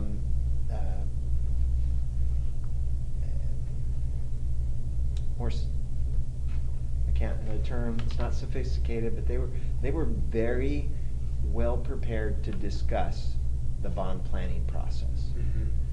And the communication necessary and the messaging to the community to help us achieve success in 2025. I think the other two firms could do it, but they were skilled at it, and they were prepared to talk about it.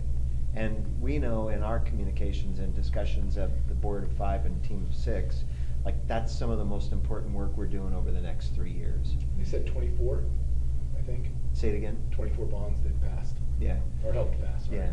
So I thought they were so well schooled in that area, and the gal, I can't remember her name, all due respect, she was on point.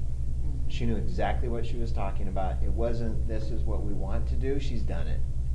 You know, it's not, we've read about this and we can help you execute it.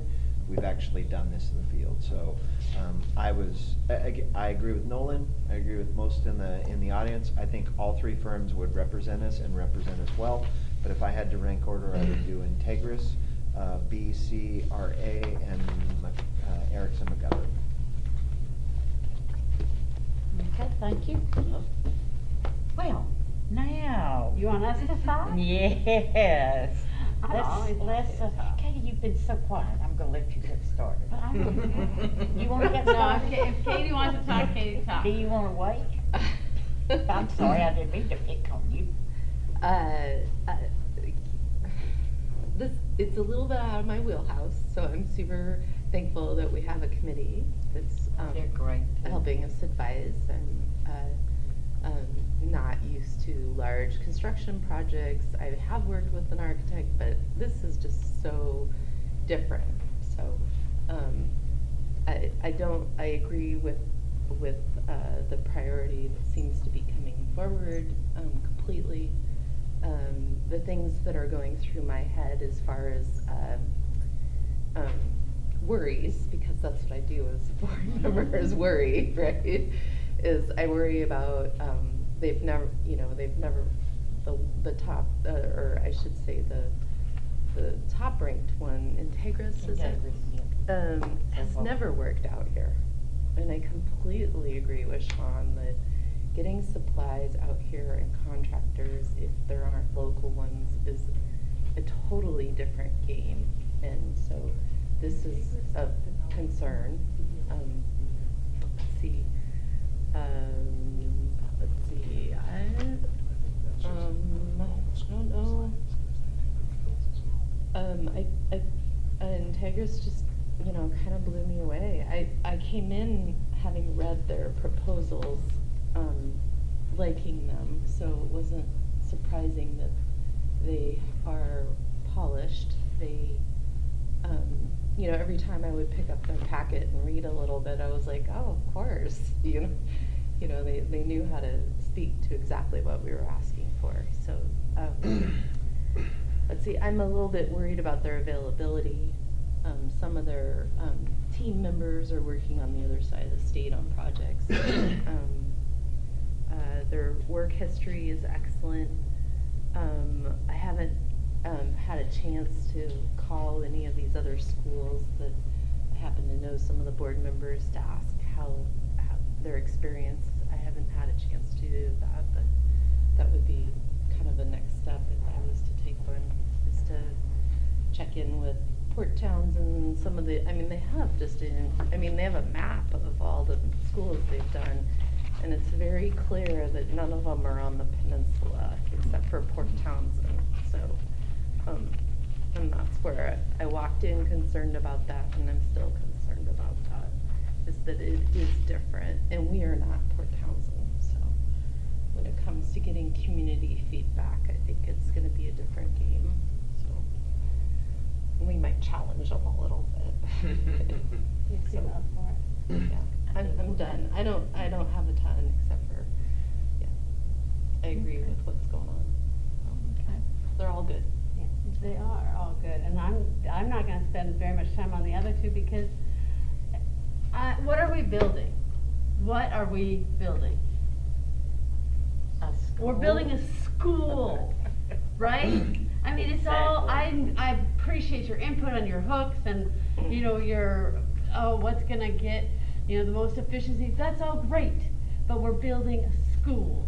And Integris came right out saying, we are building something for kids to learn, for teachers to teach. And that's what we need. That's what I'm looking for. I mean, I'm very happy to have a beautiful school. That would be great.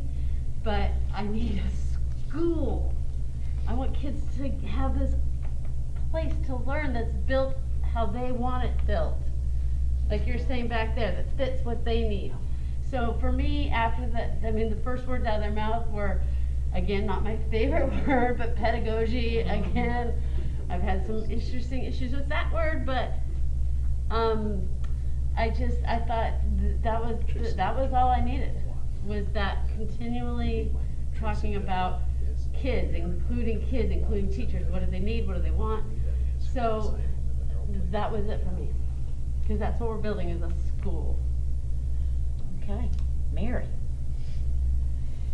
Okay, well, in doing the homework with the packets that we received, I was sure that BCRA was the very best one. And I did see that 2 of the people have worked on projects in Port Angeles, and that's, excuse my interruption there, but I was just wanting to know for sure how they were connected with the Monroe field, and so the 2 people at Integris have worked here before, and so that was one of the pieces. So BCRA was my favorite going in. They continue to rank really high in my rankings. But Nolan and I, before we began this evening, had talked about the critical nature of whoever was in the project being able to talk and communicate with our community about the important parts of this building project. And it was when the final discussion with Rachel came out, it was like she has the words. She has the words and the authenticity to speak to the community and say, this is what we're doing, this is what we need to do financially. And I wanted someone with that strength. And she also started out in the conversation about communication. And I thought, wow, they've got that piece covered and no one else had. I think I even saw you put your pencil down. You just like relax. Like my job. I have no more questions. The other piece was, I'm really child-centered, having been primarily elementary. And when they designed the one in Port Townsend, on the little video clip, they had a lot of ornamental grasses. And what they said was the kids would go along and touch those grasses all the time. And I thought, hooray, there wasn't an adult saying, don't touch the plants. And I thought, that's what we want, that's what I would like, is for kids to be able to engage with the environment without being scared. And so many of our kids live in situations of poverty, and I want them to enjoy, feel, and experience a school that will give them a home. Placemaking was the word that was used, and I just love that. So although I still really love BCRA and all they have, people that were best able to articulate the needs for me that I could never do as well and as clearly as they did was Integris. So they edge out by just 3 points when I was doing my little add up of points. And I was not expecting that. I was expecting to like BCRA, but I would do Integris first and then for those reasons. Okay, thank you. Jake?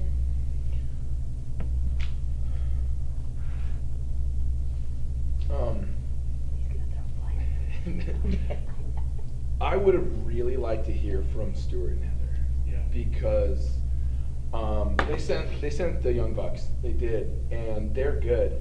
They're really good. They have a good presentation, and I gotta say this, Chris, well, he might not have been the best communicator.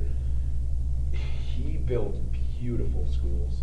Like a lot of this is his mind. All these photos, like that's him applying his artistic design to these schools, and they are BCRA. BCRA, yeah, they're gorgeous. He's the one who does public art. Mm-hmm. Oh, yeah, okay. and it's actually, I thought Integris has better looking exteriors, just from what I saw, but the interior of the school BCRA is awesome.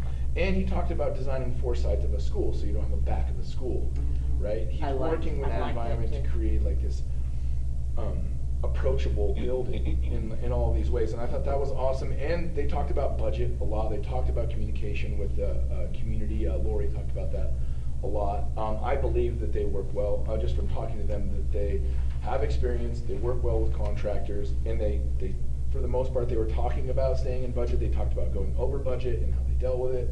I really appreciated that.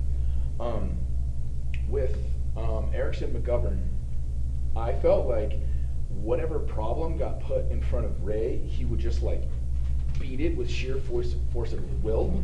Like, wouldn't matter. Like, I feel like you could just like keep stacking problems in front of him, and he would just figure them out and then like fix it. And like, I don't know if you saw his project budget, but every single one he got the bid for just under bid, and then he beat it.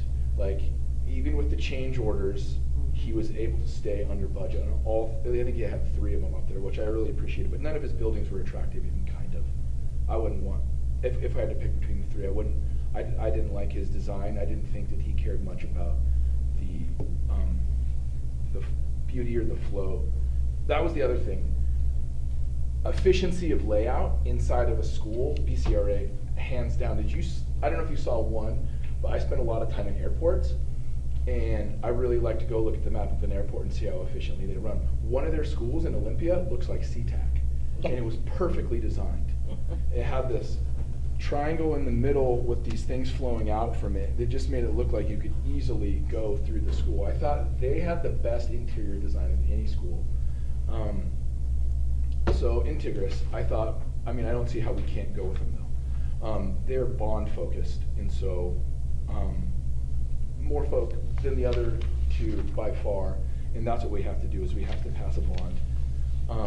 I thought they built really beautiful schools from the outside. They didn't show too many photos of the inside. Everything I saw, like, they were really beautiful, approachable schools, which was cool. They had so much information to deliver that I found that they had incredible communication plans, but they weren't great communicators. But that was more to do with how much information they possess and that they were trying to give us. And I think their systems that they have in place have a lot of redundancies in them that are going to present with what I would consider like a smooth process. Because they had so much information to give us, they did not talk about budget overages, past like experience with their schools, whether or not they got into any trouble, and how they dealt with budgets and things like that. So that was a little bit of a concern. But every single one of them was just nerdy excited about what their part of the project was. Those are the people that are going to be doing it, and they're really focused on the capital bond. And I have to go with someone who's going to be focused on that, because that's my focus too. Okay. Greatest need. I have 2 things to say. One is that I've thought a lot about Stevens Middle School in the last year. There's been so much going on there, and it's trying to come back, middle school is hard, and we're gonna have to have this construction going on while school's in session, and I've thought a lot about the sixth graders and where they fit in. And I see Stevens is either gonna be something so wonderful that we're gonna gasp when we see it. And if we don't, I'm gonna be totally, absolutely devastated. I mean, I want that for those children. It's the first time all the children come together in one place. From all the elementary schools, here they come. And it's just so hard to be in middle school for the students. The teachers, I don't know how y'all do it. I couldn't do it. Give me a 5-year-old any day and I'm a happy camper. But what their needs are so diverse, and they are so diverse. They're tall and short, and some of them still are shaving and driving a car. I mean, you know, I mean, you never know. But I tell you what, this is what got me. This is what got me with Integris, is on page 25 of their handout to us, they have a column, and at the top it says emerging adolescence, and halfway down it says 6th grade transition. And to me, they caught me when I first read this. I thought, these are people, and it certainly was shown in their presentation, these are people who know who's going to be in that building. They've studied it, they know it, and they've used our name. It says, what transition steps has Port Angeles School District taken today? What are our hopes and concerns for integrating 6th grade? And it goes on and on. They've given this so much thought, and for me, I'm like Sarah, it's a school, and it better be the very most wonderful place, and I love that word, place, for these precious children of ours. I'm just absolutely I loved Integris. I thought they were all good, and you know, I wouldn't go to the mat I would for Integris. I wouldn't for the other two. But anyway, I'm very happy. I think we've done a good job, Sarah and Marty and I and the committee. You all have just been fabulous. Thanks, committee, so much. Yeah, the committee is just great, and they work really hard, and they do travel, and we do look at schools, and I'm sure that Marty has just talked tonight about vetting whatever our choice is tonight. Or I don't know if he wants to take a vote tonight or what. So I would like, if the board feels comfortable, I would like the board to recommend or take motion tonight to assign Nolan and I to do reference checks on a firm, with the potential of bringing back that firm choice on our board agenda next week to be approved officially by the board to engage in the contract negotiations with that particular firm. Do we need a motion tonight?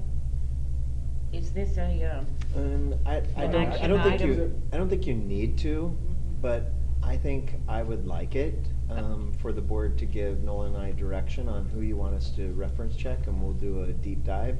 We'll be able to come back next Thursday night and share with you what we found and make a formal recommendation to the board. I'm going to ask someone on the board to bring a motion. I will do that. I will move to direct Nolan and Marty to do a background check and a reference check on Integris as a potential architecture firm for the Port Angeles School District. Do I have a second? I'll second. Okay. Is there any other discussion? I have one thing to say. Okay. Do you ever just say something out loud that you think, and then immediately as it comes out your mouth, you know it's not true? It happens. I think I would prefer BCRA, even though I'm 1 of 5, so it's not going to happen. But I want to state it for the record, that's the one I would pick. Okay. Yep. All right. There any other discussion? Well, I would just like to confirm that, you know, you're talking about the beauty of the school. That is what was attracting me to the RCA, but I also heard the committee say, you know, that one of the strengths was what did we want it to look like, because there were some features I was not as pleased with. I'll just go on the record saying that with Integris. I was more pleased with BCRA, But I feel that that comes back to us and our ownership of the project, that if there are things we don't like, it's our responsibility to Right. make sure that we are examining those pieces. Okay. And so with that said, I'm still comfortable with Integrity. Okay, any other discussion? Okay, it's been moved and seconded that we ask Marty and Nolan to vet Integris for us to, look at our next board meeting. All in favor, say aye. Aye. Aye. Opposed? No, we're good. I just needed to say it out loud. I know. Oh, Felt it okay. in my guts, that's all. Okay. All right, within the motion. I continued, I Yeah. said that. The motion passes unanimously. I think that the committee did a great job choosing 3 outstanding firms. Thank you for being here tonight, all of you. You're just so important to this project. I can't tell you how meaningful it is. And their to work have has you. just begun. And This team is gonna work hard for you guys. I would like to say thank you to Marty and Nolan for being the conductors of this process. Absolutely. I was sitting here thinking, I've been involved in school facility stuff here, not as long as Nolan, but, Getting as long as close. anybody else in here. And it's never been organized or, researched or, I've never felt like we had a process before, and I do now, and I'm very grateful to you both. Thank you. I second that motion too. Thank you, Marty. Thank you, Nolan. So the game plan, yep, thank you, Nolan. And thank you, Steve. The game plan will be, Nolan and I will spend the next few days doing some reference checks. Who knows, we might even take a site visit, right? That's always fun. And make sure that we bring back data to the board next week. Hopefully, if we can do that over the next couple of days, bring a recommendation officially to the board next Thursday night if the reference checks go well. And if they don't, then we'll bring that information to you as well. Okay. All right, then if there's no other business to be brought before the board, this meeting is adjourned. Thank you all. What a night.